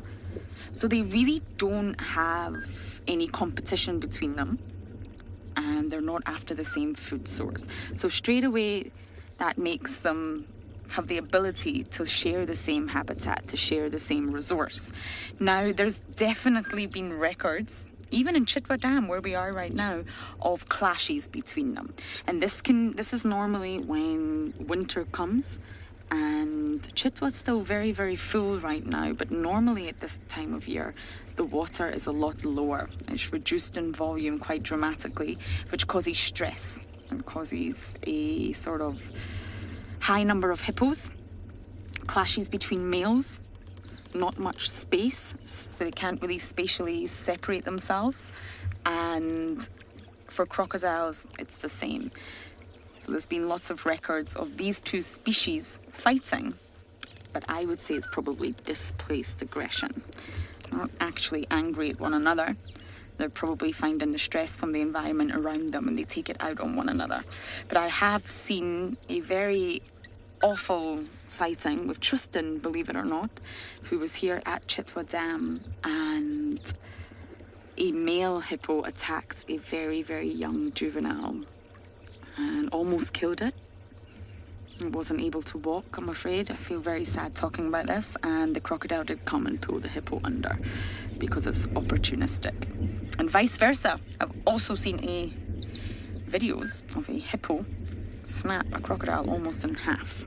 So yes, they can clash, but it's not in their best interest to clash whatsoever. They both need this environment, they both need this water hole, so they tend to just live in harmony side by side.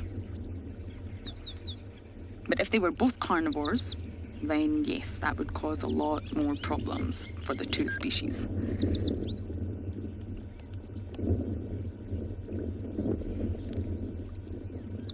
But we've actually had quite a good day for reptiles. The plated lizards, the terrapins, and now a crocodile.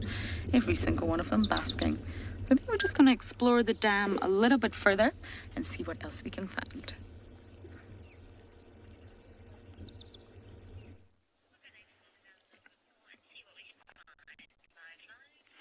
So we were at a waterhole as well, at Leopard Dam, and we heard those hyenas once again making a lot of noise. We've come back to where we found them this morning to see the same members of the clan, about 6 or 7 individuals, still around the same area.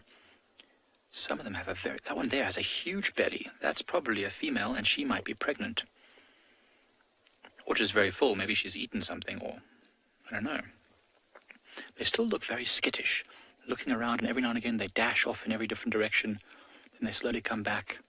We haven't seen anything else, but there were tracks of a female leopard coming into this area, seen a bit earlier this drive, or this afternoon. It's a very tricky, it's a mystery. It's really a mystery as to what's going on here. Beautiful spots on that hyena. Maybe it's a bit of a younger hyena. As they get older, the spots fade. When they're young-ish, the spots are very, very prominent, like this one is. See how it's looking around. It's very, very observant. Stops and listens frequently, looks around. Something's definitely happening in this area, and we're yet to find out what. With all this long grass everywhere around us, it's very difficult. There could be anything hiding in this grass. That leopard could be, if it is in this area, if that's what's causing this trouble, and we wouldn't even know about it.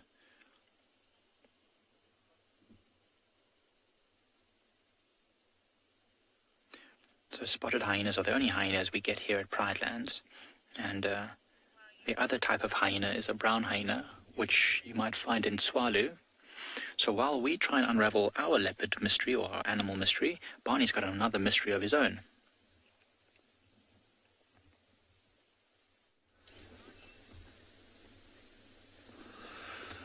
Hard work paid off after such a long drive of driving around, going all the way to try and find the lines, only to find that they moved off and back into the land of the Birmingham breakaway, came back central, and to our luck today, the Tswalu young male and female are back in the central part of the property, right close to the Timbabati riverbed. It looks like the mother might have left them here. We found the tracks moving away from the area where they are. So the young male is the one on the picture now. The young female just went down slightly to the right towards the drainage line. Beautiful, beautiful young male. Just sitting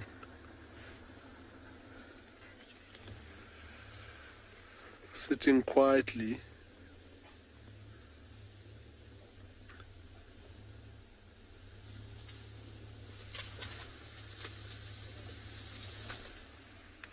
Watching us closely.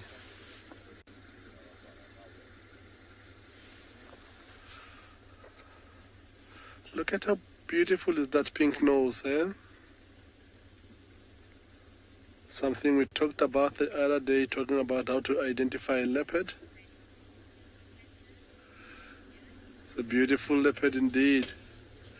Look at that color on his chest. There's black spots across his white chest, as we talked about the other day, as to something that you can use to differentiate individual leopards.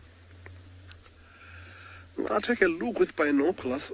I haven't really paid that much attention on the spot patterning of this young mate here.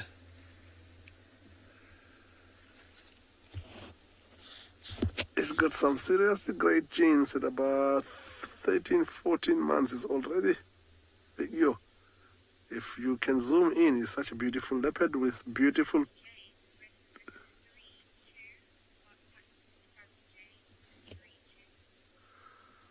Sammy Jane, I think you might be right, but I think the male is a 2-2, or unless my position right now I can't see the third spot. I see a 2-2. I don't know if the female is a 3-2. I've actually not really paid that much attention before, but yeah, from the angle I'm sitting on now, I'm seeing a 2-2 on the young male. I haven't seen anything on the female because she disappeared back down into the riverbed. Stands to be corrected, because maybe if I sit on a different angle, I might find that it's a 3-2. But yeah, right now, all I see is a 2-2.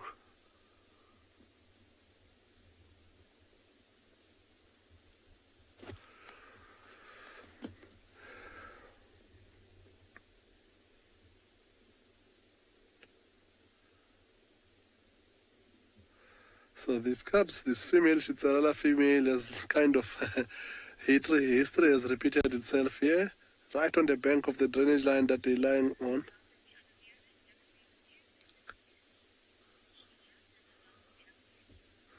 Thanks, Sheila. Glad we agree, and thanks for confirming on my behalf. I was a little worried here that maybe my angle is not right, but thank you very much. So like I was saying, this female the history has repeated itself because the drainage line that you can see how nice and thick it is around here is the drainage line that the mother has been named after, called the Tswalu drainage line, which is one of the small tributaries that feeds the Timbavati River. And this is where the cubs are lying, right on the bank of...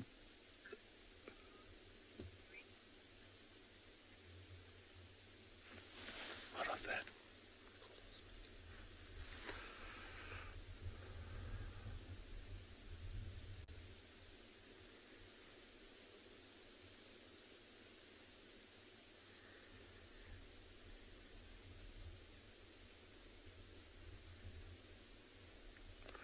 So we're going to stick around with this leopard there a little bit more, as one looks like she's getting a little bit more comfortable. Oh, the young female is coming to play. This interaction is not a common thing that you often see with leopards, because although they're siblings, at this age, the mother tries and leaves them in two different places. So we're going to stick with them for a little bit more and see what they do.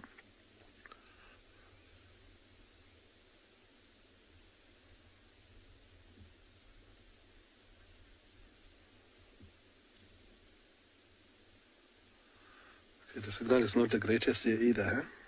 Or at least for my call. I do think that if I park on the other side and face down, we might get a better view if this female doesn't run off. This is good. I think it can be better, but okay.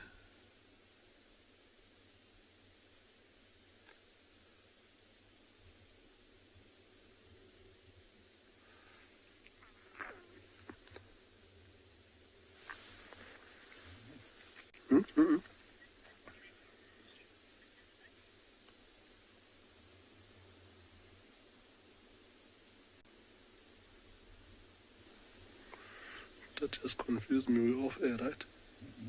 Oh, is it on air?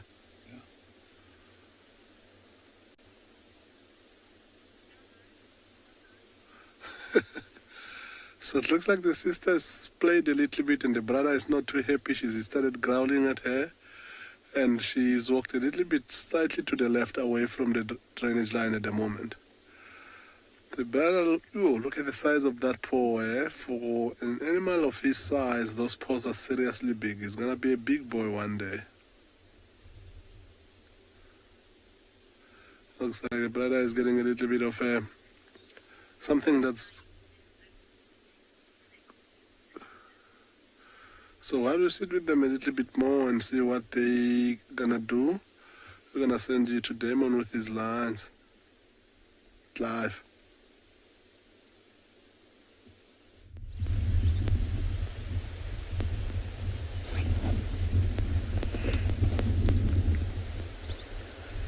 Well, speaking of playful siblings again, we are back with these little lion cubs. And I was just thinking, for all you viewers, out of 10, how much do you rate this? Because I think this is a good, solid 10. To watch them up on top of these rocks and just having the best time. Look at this, constantly fighting the mom and biting her and oh.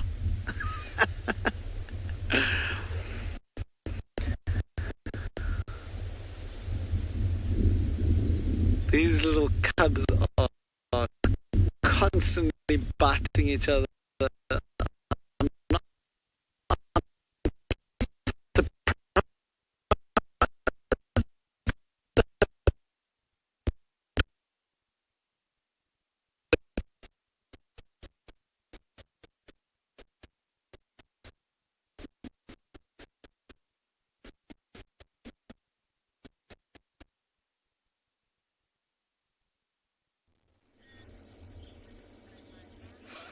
sorry about that. Not quite sure what happened to Clive, but I'm sure he'll be back up and running. We have a poser of the day. Standing on top of a termite mound. Showing off. We have two saddle-billed storks. Now, one is male and one is female. Another monogamous pairing. Whether they are truly monogamous... That's where you're stopping, obviously. Sorry about that.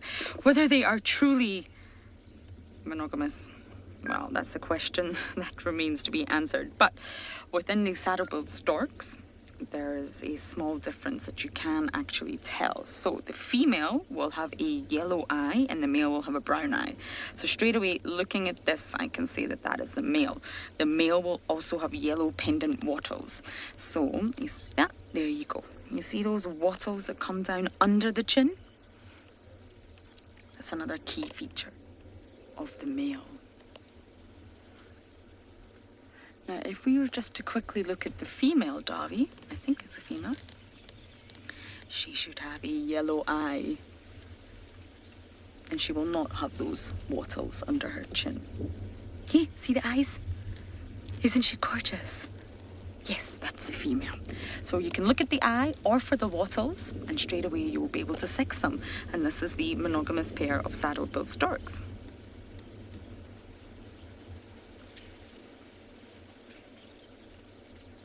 Now, they also love to eat fish. With those long model-like legs, they can wade in the water. And they can stand still for a little while, like typical fishermen, and wait until the fish around them relax and then make their catch with that big beak. But just like the hammercock, they will eat frogs, aquatic insects, reptiles, any sort of smaller organism that lives around a water body.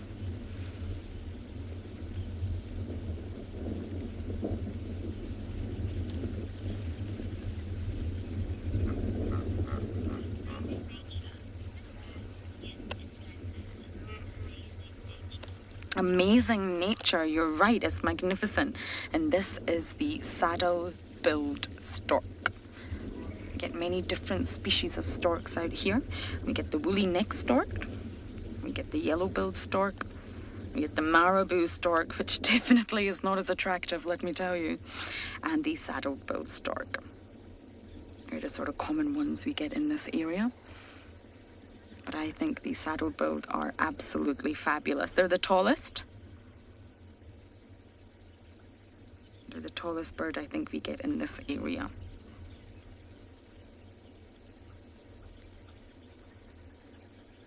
They can go to 1.5 meters high, which must be about almost 5 foot. And I'm 5'2". So once they stretch up properly, they could almost be as tall as me.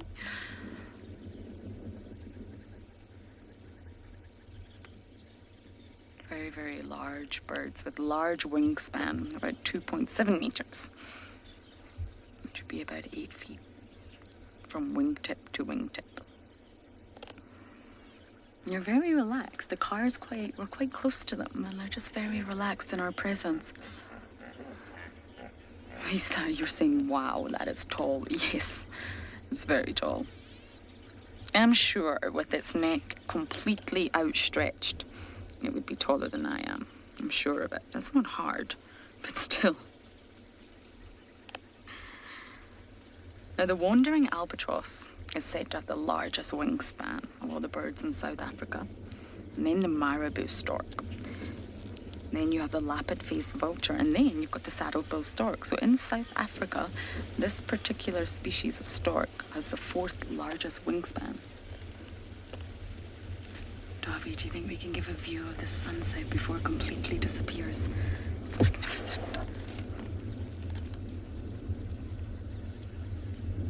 Big ball of gas slowly sinking means the end of another day. No matter which country you're in or which time concept you operate by, when the sun sets, it's the end of the day.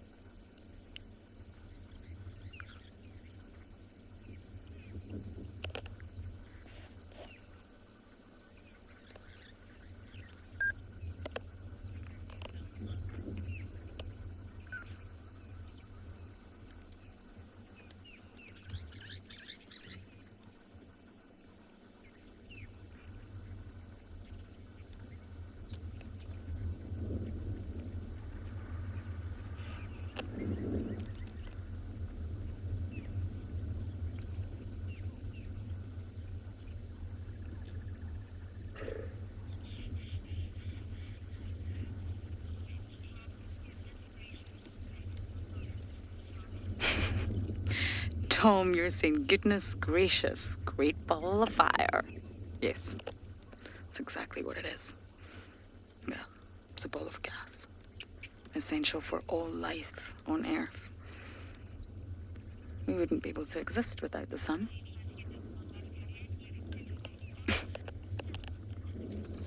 So while I try and get that song out of my head, thank you, Tom, we are going to send you back across to Barney and his leopard.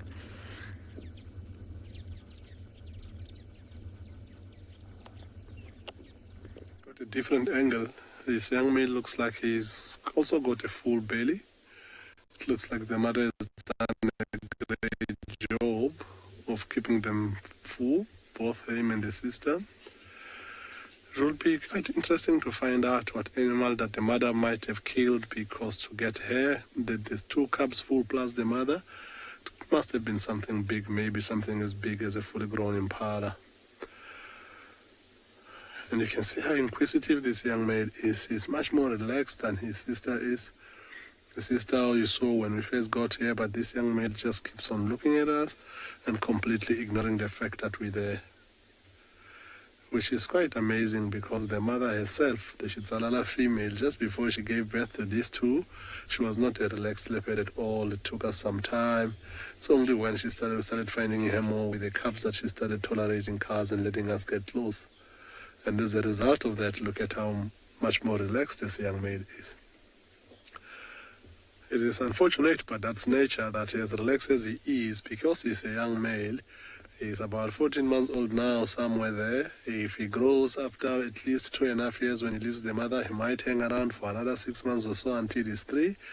As soon as he becomes sexually active and he becomes territorial, the truth is that he's going to have to move out of this area, because the dominant male of this area, who is his father, the Tamboti Tom, might not want him around any longer. But by then, maybe it will be a different male, but doesn't matter his father or not his father. Whoever is going to be a dominant male will see him as a direct competition. And when he's 3 and he's still quite young, he won't be able to stand his ground and fight. But of course, that is nature's way of making sure that inbreeding doesn't happen. Because if he sticks around this area where the mother's territory is, it means that when he's sexually active and the mother comes into heat, that they might get to mate, which is not a cool thing. So nature, it's what it is, and beautiful things happen for really good reasons. But if you think too far ahead and think that, after maybe another 1.5, 2 years or so, that you're not going to be able to see this leopard, that you started seeing anything from 2 months up until now, it is kind of a little bit of a heartbreaking thing. But what can we do here? It's what it is. But I think let's just enjoy seeing him while we can. And while he's lying here, I think the same thing for most of you that has been following and watching this safari live. You spend time and you get to know some individual leopards and some different territories. And what I just said will be the same about Makoti male in a short while. It's good for him, but he, as in the last few days, we started him to start rasping, and we saw him sand marking exactly like a dominant male leopard will do. And I think that's going to help send him away very quickly, because I haven't seen his father close to where his Makoti male spends most of his time now. But the day he's going to patrol and come past those areas and find that Makoti male is marking that is now the main man of the house, it's going to be a problem.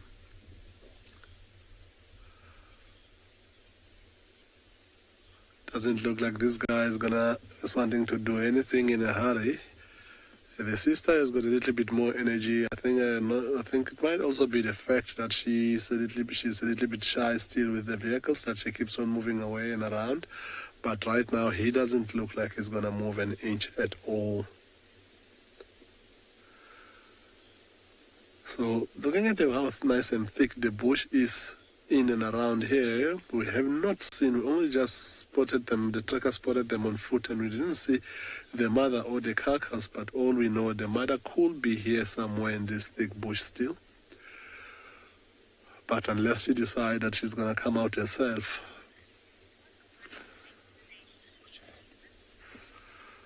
Ooh, thank you very much, Elizabeth. I'm glad you're enjoying this.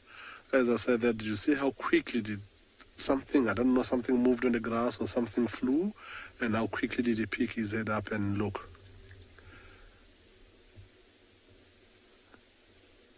Now he's looking around and straight at me. As relaxed as he is, but if a leopard... So okay, this is still a young leopard, but I wouldn't want to call him a baby at 13 baby. He's already around 14 months old. He's slowly but surely becoming a sub-adult. If you look at his size, there are some female leopards that are slightly small, so his size of this young male now would be similar to the size of a fully grown female leopard, but a smaller female leopard. There are female leopards that are much bigger than he is, and his mother is one of those. But yeah, so sub-adult will be more appropriate. Look at how doesn't want you to see that. I was going to talk about how long his whiskers were. Where he lifts his head up, you can see the whiskers. There we go. He's giving us a second chance. He's kind of fair to us. Like he gives us one thing and we don't take, and he gives it back again. Did you see how long those whiskers are? Look at how full that belly is looking now that is light flat on the side. Makes me think about how full Rosmel's belly was yesterday afternoon when we saw them after they finished that zebra that they had. I still don't believe they made us walk that far this morning with a full belly. But that's what lions do. They had something else in mind, maybe. See, it's lying flat. It doesn't look like much is going to happen, but you see how the ear is twitching non-stop. Similar thing we talked about yesterday afternoon when we were sitting with the Nyala female when she was doing absolutely nothing, but the firefly was the only thing that was bothering her that made the ear.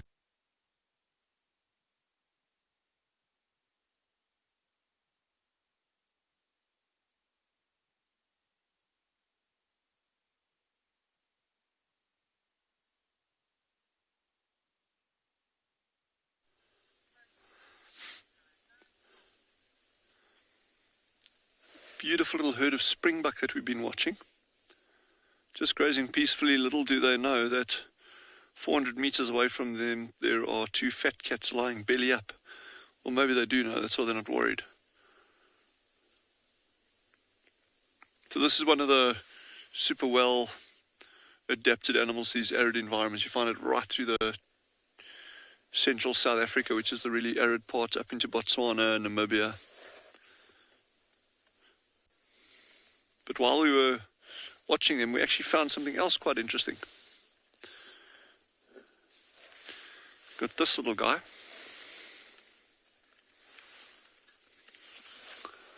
That is a Kalahari tent tortoise. Dead Kalahari tent tortoise. Very much not alive. You can kind of like almost see through him there. But look at the intricacies on that shell. Look how stunningly beautiful that is. And what's really cool, and I don't know how many of you actually know this, is that, okay, this is the front, just out of interest. This is the front, so that would have been the head or the neck and the head coming out here, and then the front legs. So I don't know what killed this. I mean, who knows? It could have been any number of little things that got hold of this. And then that's the rear end over there. Okay. But what's interesting here is that a tortoise's shell, what we call the shell, it's not like a hermit crab or something that's got this shell that it can keep on swapping. The shell structure is actually made of bone, covered with these little plates of keratin. So if this thing started, this is actually relatively fresh. I mean, it's dry in that, but when I say fresh, it's probably a couple of months old at best, maybe even a couple of weeks old. You know, these things dry out, especially something this size. But what's interesting, as it dries out even more, these scutes, or these shells, these scales are actually going to flake off, and you're going to see the entire carapace here is made of bone. So it's actually a modified spine, which is pretty cool if you think about that. So a food item this size would be very, very easy prey for something like a hyena, honey badger, anything like that would be able to get into a tortoise this size.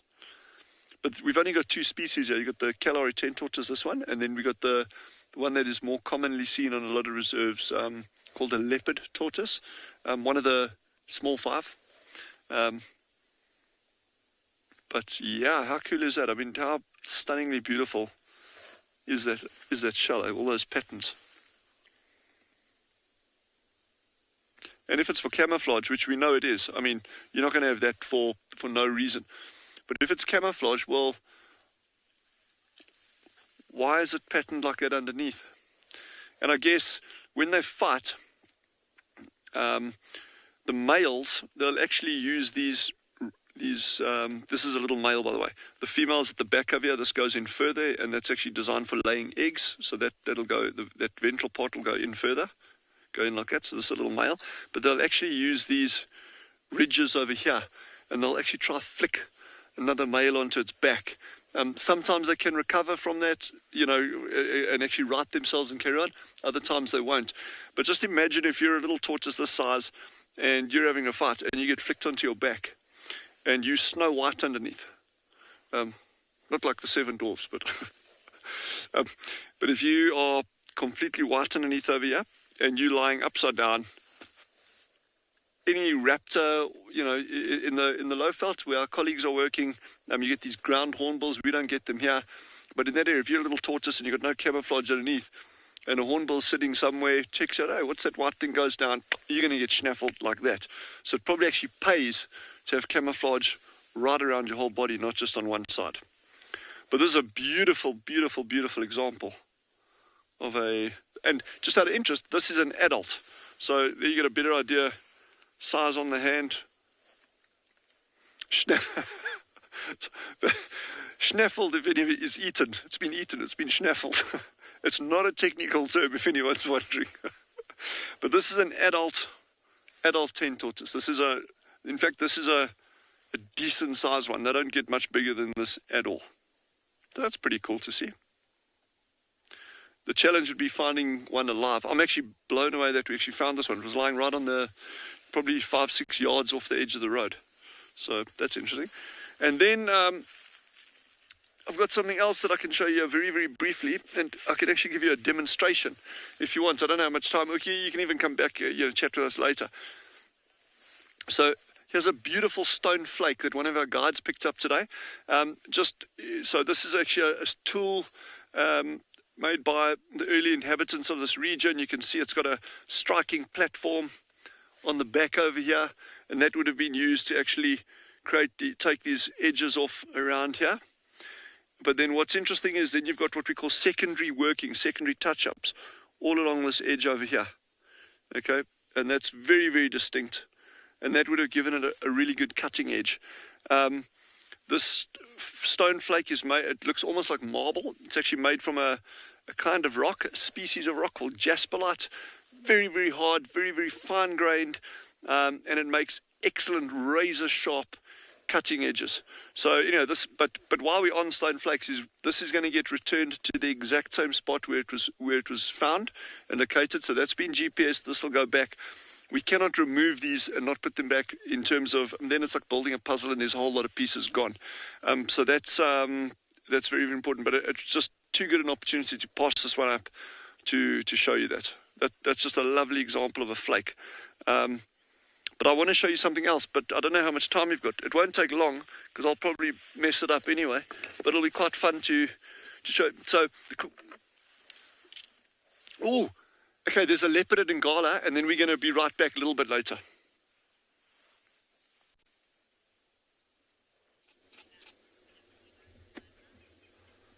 So earlier there was a hyena that came here, walk around and sniff around, spotted this young male and the sister, and the leopard walked right close to him, and this leopard has to jump off and run around the bush to lose the hyena. Hyena sniffed around and looked around for a bit, but he realized that there is no food here, it's just the leopards, and he's lost interest and he's headed down towards the river. So every now and again you'll see this leopard is looking around because he doesn't really trust that the hyena is completely gone. Again, like I said earlier, a leopard is much faster than a hyena is, but he needs a little bit of a head start to be able to take off and maybe climb a tree to save himself from that hyena. You can see he's listening around, but it looks like he's slowly but surely starting to doze off. Of course, because they're so young and they're still under their mother's care, they're not going to move far at all from this area where their mother has left them. They might be naughty like any other kids will be, move around, but not too far. They will always come back within the given area until the mother comes back to them. So some days the mother could be gone for 2-3 days while she's busy patrolling a territory and doing other things. She will only often come back to them when she's successfully hunted and killed something, and she will come fetch them to take them towards where their next meal will be served.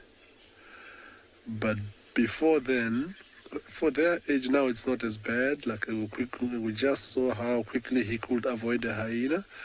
But for the leopard cubs, and lion cubs in particular as well, if they this when they're very young and the adults have left them to go hunting, that is the most vulnerable stage of their life. That's where most of these cats get killed by other predators. Because when they're that tiny, they're not really as fast, and they also sometimes take time to see things.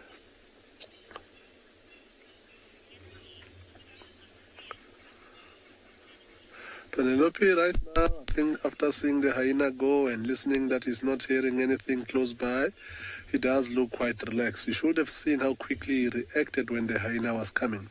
Quickly saw the hyena, he went down to use his camouflage, and the hyena was walking straight towards him. And that hyena was still maybe 3 meters away. He decided he's not going to hang around for that. So they're very, very smart that way.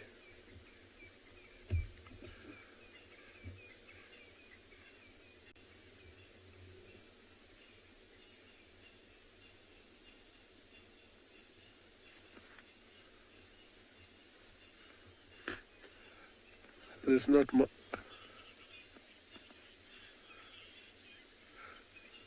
So right now it doesn't look like we'll do much. However, we will hang around and stick with him. I'll send you to Mike to see another lazy cat, as our one is lazy, and we'll welcome you back shortly.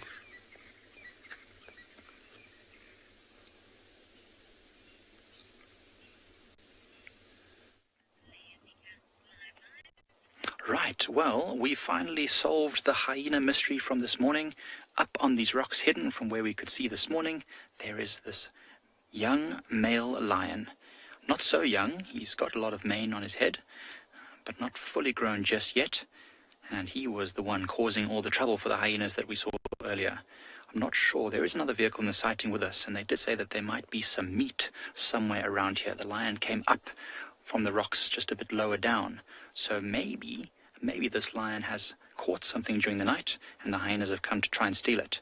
But of course, this male lion is not going to let go of any food very easily. It's no surprise we couldn't find him earlier. Look how well camouflaged he is against those rocks. I mean, that's the whole reason it's able to hunt so effectively amongst these rocks. I mean, now as we zoom out, you can see just how well they blend in. If you were driving fast past here, or even walking, if this lion would just put its head down, you would almost certainly never see it.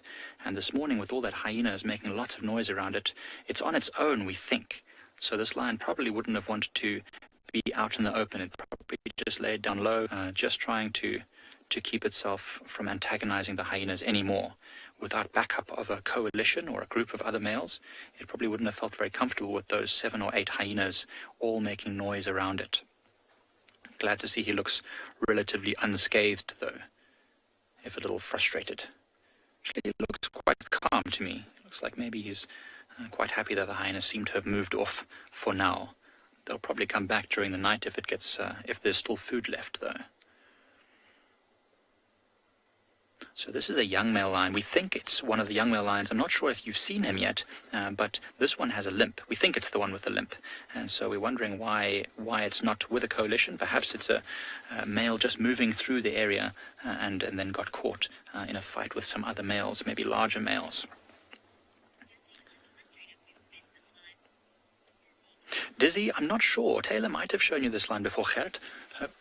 You have seen this lion before, yeah. It's the male with a bit of a limp, and you have seen him quite a few times, so he is definitely hanging around this area. It's good to see him still doing well, though, with potentially some meat. I wasn't sure. I thought maybe I could see a tinge of pink on his fur, but it looks like it's just his natural color. Of course, there's often a misconception that lion males don't do any hunting. But of course, as you see, this young male is on his own, and so he has to hunt. I mean, they have to eat. So he would do a lot of hunting. Remember, when lions get kicked out of their pride by the larger males, once they become a threat to the dominance, they have to go and become nomadic, meaning they just move from place to place for a number of years until they can settle in a new territory. And all that while, they do hunt and kill things all on their own. So they are very, very expert hunters. Even though once they've got a pride of their own, they will usually let the females do most of the hunting whilst they patrol their territories, only coming in to steal the food in return for the protective services that they offer.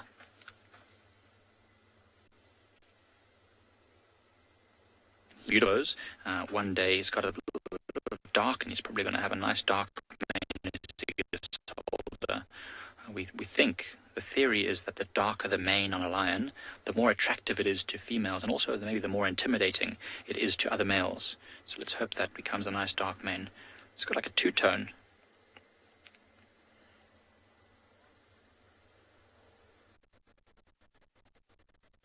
Around this area a bit longer. There were other lions that pride lands just a bit earlier today, but they just skirted the edge of our reserve and then carried on north out of our boundary. You all think he's very handsome. Yes, he is. He's an absolutely gorgeous lion. I'm sure he's going to become even more handsome as he grows into himself and his mane gets larger and he becomes more impressive as he heals himself up and hopefully loses that limp and becomes quite a formidable predator on his own.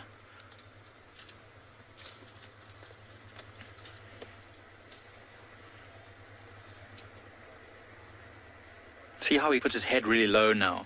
And he might have been doing this earlier today when we were here, and his mane just looks like a little bit of grass, a little tuft of grass blowing in the wind, and that obviously is what helps his camouflage as well.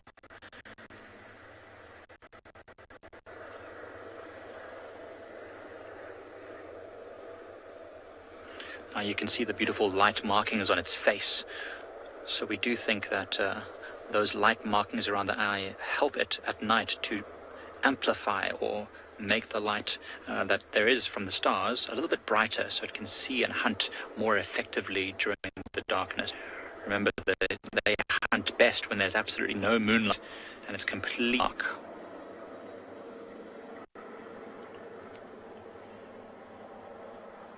I wonder if there is more meat. It would be great to know if it's going to stick around, although there's not much water around this area, so often we find that lions, after they've eaten, have to come down and drink. And so hopefully it'll come down and drink at Leopard Dam, and we might find him actually sleeping at Leopard Dam a bit later today. Some hyenas are coming back into the area just behind where we are. Hopefully they don't hassle this male lion too much. He seems quite alert. You see, his eyes are not closed anymore. He's definitely aware of things around him.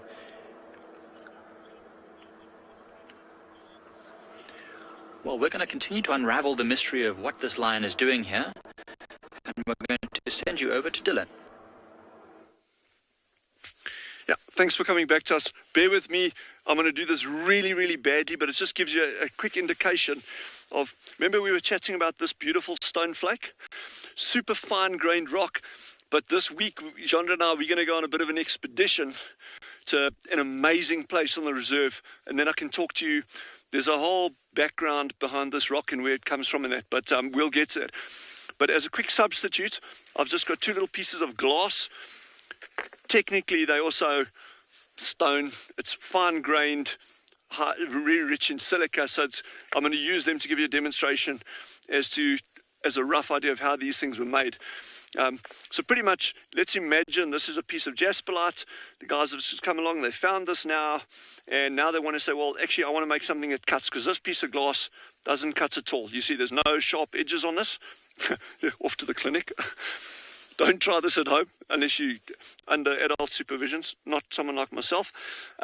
So basically they want to take off these little edges, and they want to get something that they can actually do something with, a really worthwhile tool. And one of the ways that they do that is using a technique called pressure flaking. So we think traditionally, they're going to sit there and they're just going to smash the thing to get pieces off. That is to get the initial rough shape of a tool. They'll do that. But as they get down to the shape, so let's imagine we've now bashed a piece of stone, and now you've come up with this. Now you actually want to get it sharp. Then what you start doing is a thing called pressure flaking. And just bear with me, this is going to take a little bit of time. And you can do it. Don't worry about the book. I have more of them, I promise you, and I'm very careful with my books. So that's going to start creating like a little jagged line on that side. Yeah, don't worry about that. I'll promise you I'll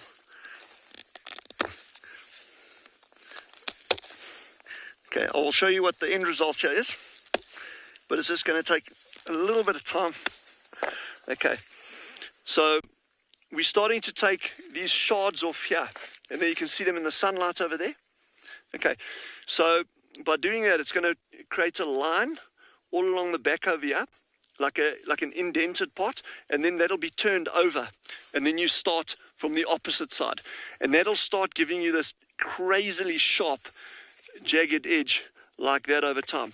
But if you got some patience, what I'll do is the only reason I did this in a rush now was because someone dropped this one off for me. But I'm going to get ideal pieces, and I'll do a really nice demonstration of what can actually be achieved using this. But it's actually quite fun. If you like that, really you're that desperate to make your own homemade cooking utensils. Yeah. Thank you, Francesca. Francesca is saying this is great. As an archaeologist, she approves. Thank you. Just give me a little bit of time. I would not have been the person that you would have been wanted to be stuck with it out if you were an early hominid in these areas. You would probably be like, I think we're going to go extinct if he was in charge. Judging by the way this is going. Yeah. So this edge is now getting to a point over here where I would actually be a little bit more cautious of running my hand over it too quickly. And on these things as well, they actually would use, okay, there you're starting to get that really nice sharp edge. Sorry, Jandre, this is like really tough to see this. You're starting to get a really nice sharp edge, and you got all these little flakes that have come off over there. So, and you can see how that shape is now taking, or how it's taking shape along there. So you just keep working alternate sides of this, and you're eventually going to end up with something that looks vaguely like that. Not if I'm doing it. If someone that actually knows what they're doing would be doing it, you'd end up with something that looks like that. But as I say, just keep chipping away at it, and you'll probably get there. But I'm gonna continue if you guys are keen, and feel free to go look at other like leopards and things if you want to.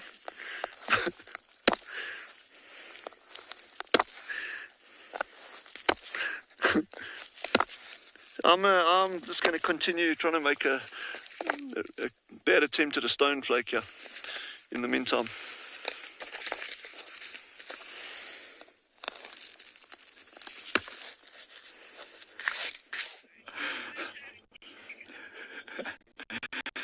Like Dylan's having the best time. Yeah, I'm glad. Yeah, so we're still with this male lion here, and still intently looking. Apparently there is actually a carcass. It looks like maybe an impala. We can't see it from where we are, but it's just in front of where that lion is. So now it's almost completely unraveled. We saw the hyenas. We've now found the lion. We realize why the lion's here, because there's a carcass. But there is a suspicion that it might not be this lion's. The lion might not be the original owner of this carcass, because we have seen tracks of a female leopard in this area, and we know she's denning around here somewhere. So maybe she caught something during the night, got the attention of this lion. He came and maybe stole it from her, and now the hyenas came and have caused some trouble. This is all speculation, but of course it's always interesting to try and unravel these mysteries. But mostly it's solved. I mean, it's amazing to see that this lion is here, and he's got meat, so he's well on his way to recovering from that limp. Hopefully it doesn't last too much longer. Hopefully he'll be back and 100% fixed. It's great to see, though. It's great to see lions back on Pride Lands, so aptly named. We were discussing this morning of calling it Clan Lands because of all the hyenas, but Pride Lands is back. It definitely doesn't have the same ring, Clan Lands.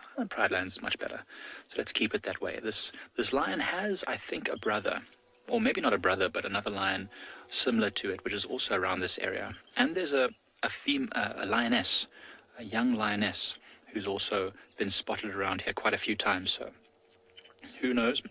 Maybe these lions will end up forming a pride of sorts and become the dominant lions in this part of Pride Lands. That would be really, really, really fantastic.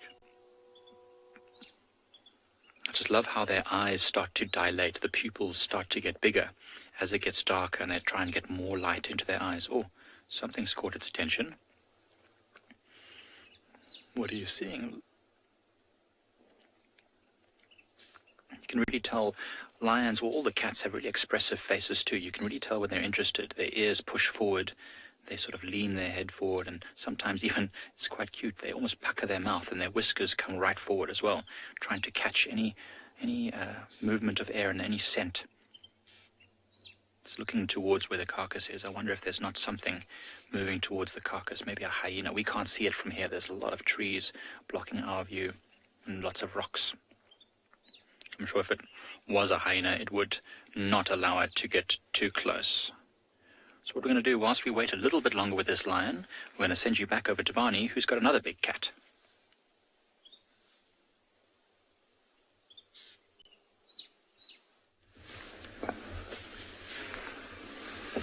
So we eventually managed to catch up with the female herself, and since the darkness is starting to fall, so we started to use IR, and we are completely lights off. As it's getting dark, it looks like she's starting to gain a little bit more confident because she's got the cover of the darkness behind her. So she's not dodging us and trying to move away as she did when we first found them. At the moment, she's moving around and sniffing, but what happened at the moment we can hear, I don't know if you can hear, there is impalas across the river that are distress calling. Earlier on that distance, we heard a leopard rasping, which I think it could be the mother. So right now, this young female is being inquisitive. She's standing, putting her nostril up in the air, also coming straight towards us, which is amazing because earlier on in the day, as you can remember, when we first found them, she was the one that was moving away from us. So right now, because she's the one approaching us, she is the one that's breaking the comfort zone. She is very happy about our presence here. So she's carrying on as normal, being inquisitive. And she keeps on looking back every now and again. Looks like she's thinking that the brother will follow.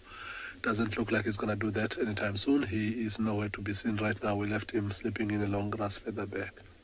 So as she moves around, unless she moves in the direction of where those impalas are distress calling, which could be a dangerous thing for her, for in case it's any other leopard, not the mother. So she might just be taking a walk around, and she will eventually circle back and head back towards where the brother is. So now she's disappeared behind us, and she is still walking slowly. We're just gonna wait for a bit and see. It looks like she might move around behind our vehicle, and then we'll start moving around.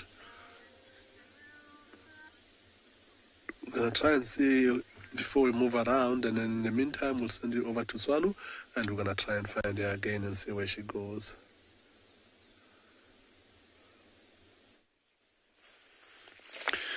So we actually got that little flake. There's like a little red John face there. Some of you may know the reference that. Don't worry, I'm surviving. But I just wanted to show you that you can actually get that. And remember, we mustn't lose sight of the fact that I'm replicating using a piece of stone, like a super hard, fine-grained stone, a piece of glass. So you can say, well, yeah, you can just break a bottle and you can have the same thing. Absolutely, you can. But when you start getting down into these super refined stone flakes, you can make beautiful arrowheads. And just out of interest, arrowheads that are those magnificently worked, because there is no other term for it, they are absolute works of art. Those arrowheads that you get, particularly in North America, those are incredibly finely skilled, and you need incredible motor skills to make those kind of things. But there's only been 13 of those ever found in southern Africa, proper arrowheads. But you can just see from that rough piece that I had, how we've now sharpened this off and that. So, and this was just doing it in like 5 minutes of messing around, really. But if you're a craftsman with this kind of thing, you can actually take your time and you can make magnificent stone tools. And this, this is the very common stone that you get around here. This is fine-grained quartzite. It's not as fine-grained as the jasperite and chalcedony, but you can kind of get an okay stone tool from it. So you tend to find the older, the early Stone Age, middle Stone Age flakes are often made from this, certainly in our area. But when you start getting to the late Stone Age, what we call the LSA, then you start tending to find these very, very fine-grained stones. So anyway, that's just a quick, very, very rough thing of how to make a stone tool. Very unrefined, unprofessional, but anyway. But yeah, just remember, if you're going to try that at home, any of you that are that bored, don't cut yourself. Andre's just shaky. He says there's no ways he's touching me with a 10-foot barge pole. But yeah, I think I'll survive. I should be able to save the whole hand, or at least most of it. But anyway, and then also I do it on this just because you can't press on something like the sand and that. So you're normally doing it on a firmer platform. And the only reason I use this inside cover of this book is not because I don't like the book. I actually love this particular book. It's a brilliant book on plants and plant uses. But I just really wanted a nice clear thing that we could show you carefully. But anyway, we'll do another demo of this at a point. We'll do another demo of this at some point where I'll bring some nice stuff out and we could do it nicely for you. But anyway, that's just fun, something different to see. So let's pack all this stuff up, and while I'm doing that, head over to, I think it's Djuma. Yeah, cool.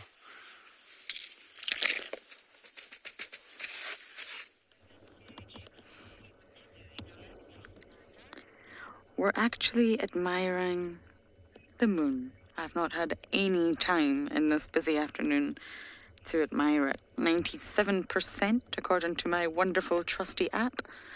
Wow, Davy, it's very dramatic. Pretty much full moon. And I wonder if that means any hunting for our predators tonight. So just a quick update. We sat on Gowrie Main. We could hear all the impala alarming to the south. The lions are there, but no sign of them or them moving or them calling.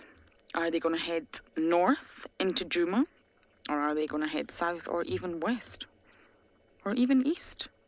The Nkuhumas don't tend to frequent Chitwa too much. So we raced to the hyena den, which is Philemon's Dip Den 3, and nobody's there. I'm finding the hyena activity at the moment really baffling. Many of you were wondering which den we saw Corky at with the little one, and it's that den. It's Philemon's Dip Den 3, the one that we have been with Ribbon and her two little ones for the past while. So we've checked them all. We've checked 1, 2, and 3. James had activity there this morning, but not for long. I'm really not sure why we're not seeing Corky and we're not seeing that little one. That little one, can't fully estimate the age, was in the exact same den as Ribbon's older ones. So they've met. It's communal, and I wonder if Corky's little one, we only saw one, now there could be two, is over the sort of 4-week mark of the natal den. Normally hyenas stay in a natal den for 4 weeks. So, in a very Scottish manner, I will say, I don't know.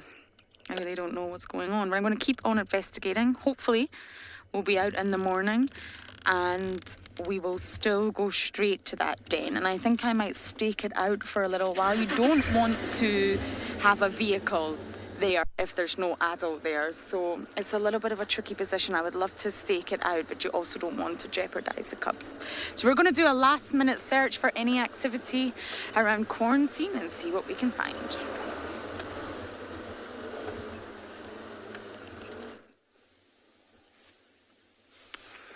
So the sister carried on moving for a while, and now she's lying down and busy grooming herself.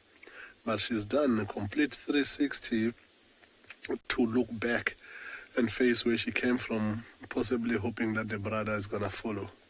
So since she's not seeing the brother following, it looks like she's just hoping that maybe he's going to start coming. So she's been sitting down for quite a bit, doing what cats do most when they've got nothing else to do when they're not moving, which is grooming herself. Look at how she's looking straight at us, like her smile looks like something behind us that caught her attention. And she gives up.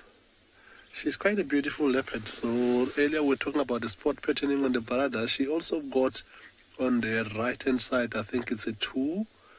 I'm not so sure about the left. It wasn't easy for me to see earlier. But I think I might be able to see that here. I think she's also a 2-2. See, it's clearly on the right. It's quite clear on the right. It's just a 2. The left was a little bit tricky. Fortunately, they are a male and a female. Imagine if they were the same sex and with the same spot patterning, how difficult it will be to differentiate which one is which when they start going their separate ways. She's just taking a little walk behind the bushes. We're going to sit here. We can be able to see either side of that bush if she comes out. So I know we don't have view for now, but if we wait a little bit, we might be able to catch her just now. Oh, go down. She's moving there. Left. Go left. Left. Beauty. Cool, thank you very much for that.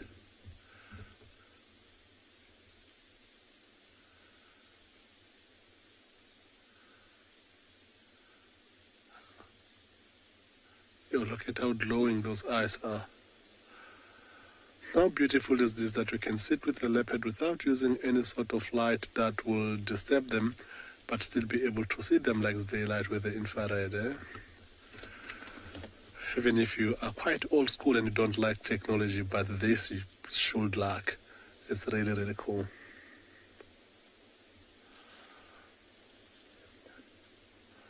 Looks like she's gone, disappeared behind the bushes. We will drive around. We might not be able to find her again because the bush is looking a little bit thick where she just went. We're going to try and see if we can... Nancy, they were born, I think they are between 14 and 15 months old already. So they were born 2019, I think, around April. And now, I think, between 14 and 15 months old they will be at the moment.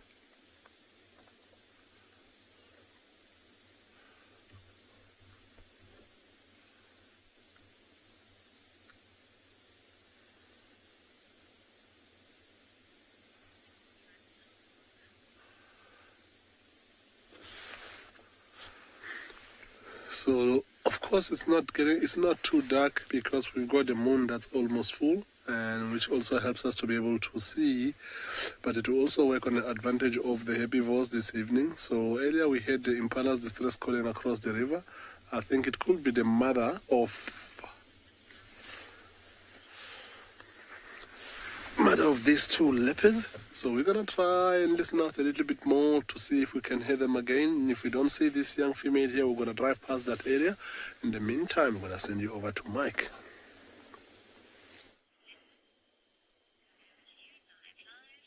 So we've left that male lion. It's getting quite dark there, and he's moved down a bit further into the rocks, so we couldn't really get a good view of him. But I'm sure he's going to be there for the night. What we found now is a Varro's eagle owl. That's pretty awesome. It's not often that you get to see these beautiful owls. He's very far away from us. We've gone to full zoom here, and you can just see the silhouette, but it's wonderful. It's raised up its ear tufts. They're not really ears. It's just a way for the owl to try and break its outline a bit more so that it can stay hidden on that branch there. Although I don't think it's going to be hiding from anything. It's standing up on a dead tree at the very top of the branches, but it's just turning its head slowly, slowly. It is the very largest of all the owls, and it's looking for food. You know what's really interesting? Most owls actually use their hearing more than their eyesight to spot and catch prey. So what it's doing right now, turning its head very slowly, listening for any rustles in the bushes. And if it can see it, obviously it'll use its amazing eyesight. But mostly they just hear something, and then they swoop down on silent wings and catch these little rodents as they scurry around. Now, this rose eagle owl can catch large things, even up to the size of scrub hares. You see it just moving its head, almost like a cat, actually. Cindy Lee, you think this is one of your favorite birds? It's one of my favorites too. Owls are always spectacular, you know, so steeped in all sorts of superstitions, but really they're incredible animals. So Cindy Lee, I agree, they're amazing. Some of my very, very favorites also. And this is the very largest one. It's the rose eagle owl, also known as the giant eagle owl. Sitting so prominently on this huge dead tree in the middle of what's actually quite a nice open grassy clearing. So it's hoping to catch something scurrying along. There's a lot of rodents at the moment. With all the grasses that are dying and all the seeds that are starting to fall off the grasses, the rodents have plenty of food. So this thing has lots of opportunities to catch its food. I'm going to watch what it does for a few minutes.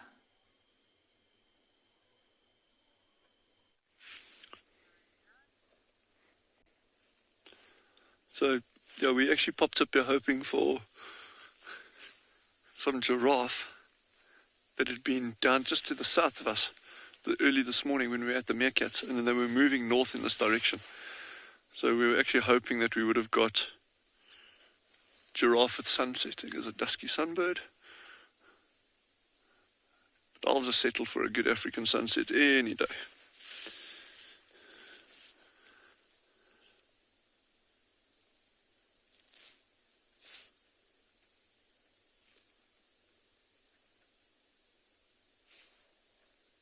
Gorgeous colours, eh? Yeah. Yeah, I'm always in love with that horizon, eh? It's like endless, and it's flat. It's like a billiard board.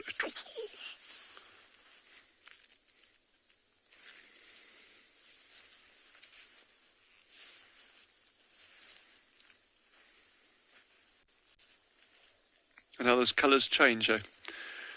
The light and the half-light.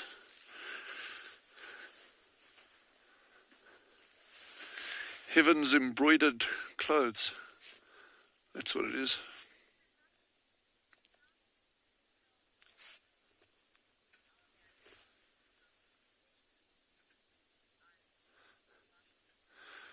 So Roshni has just asked a very interesting and very good question. How many specialist species are there in Tswalu?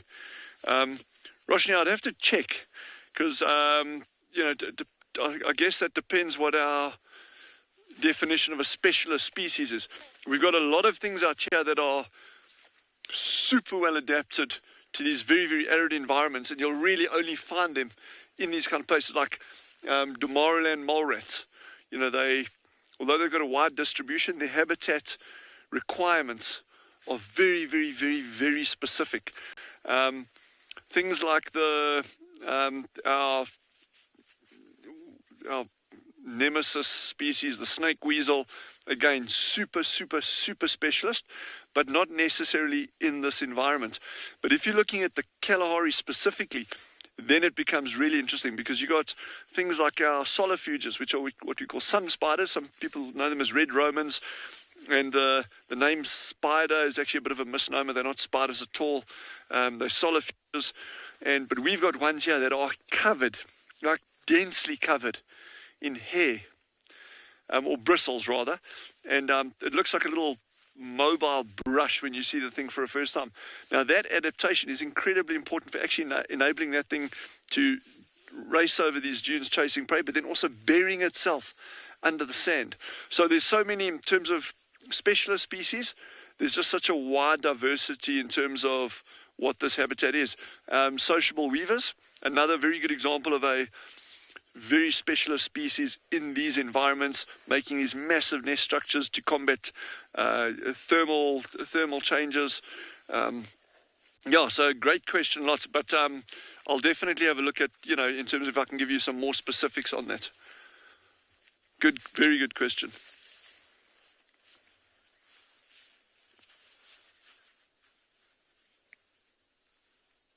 Yeah, I think I'm going to amble down to the bottom and then head back towards the mountains.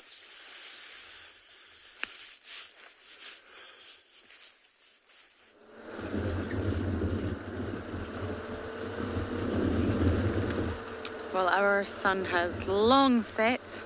We're now very much plunged into darkness. Although we have got plenty of light from the moon, ambient light, so we're doing our last scope around quarantine. Now, I know I mentioned the leopard dynamics a lot on Drive, but it's because they absolutely fascinate me, and things have changed on Djuma so much, and I really do believe the reason for all of this is Mulwati. The movements have changed, and it's just shocked me how quickly it happened. Now, I've got the new territories map. I know that some of you are really, really interested in it and you enjoy looking at them. So they will be up on my Instagram later tonight for the male and female leopards and the lion prides. So you'll be able to see them on Instagram tonight. But I think if we compare this report with the next one in a few months' time, we'll really be able to see drastic differences in the movements, all because of Mr. Mulwati. So I'm hoping for a last minute something, but it appears that Mike has found a bush baby.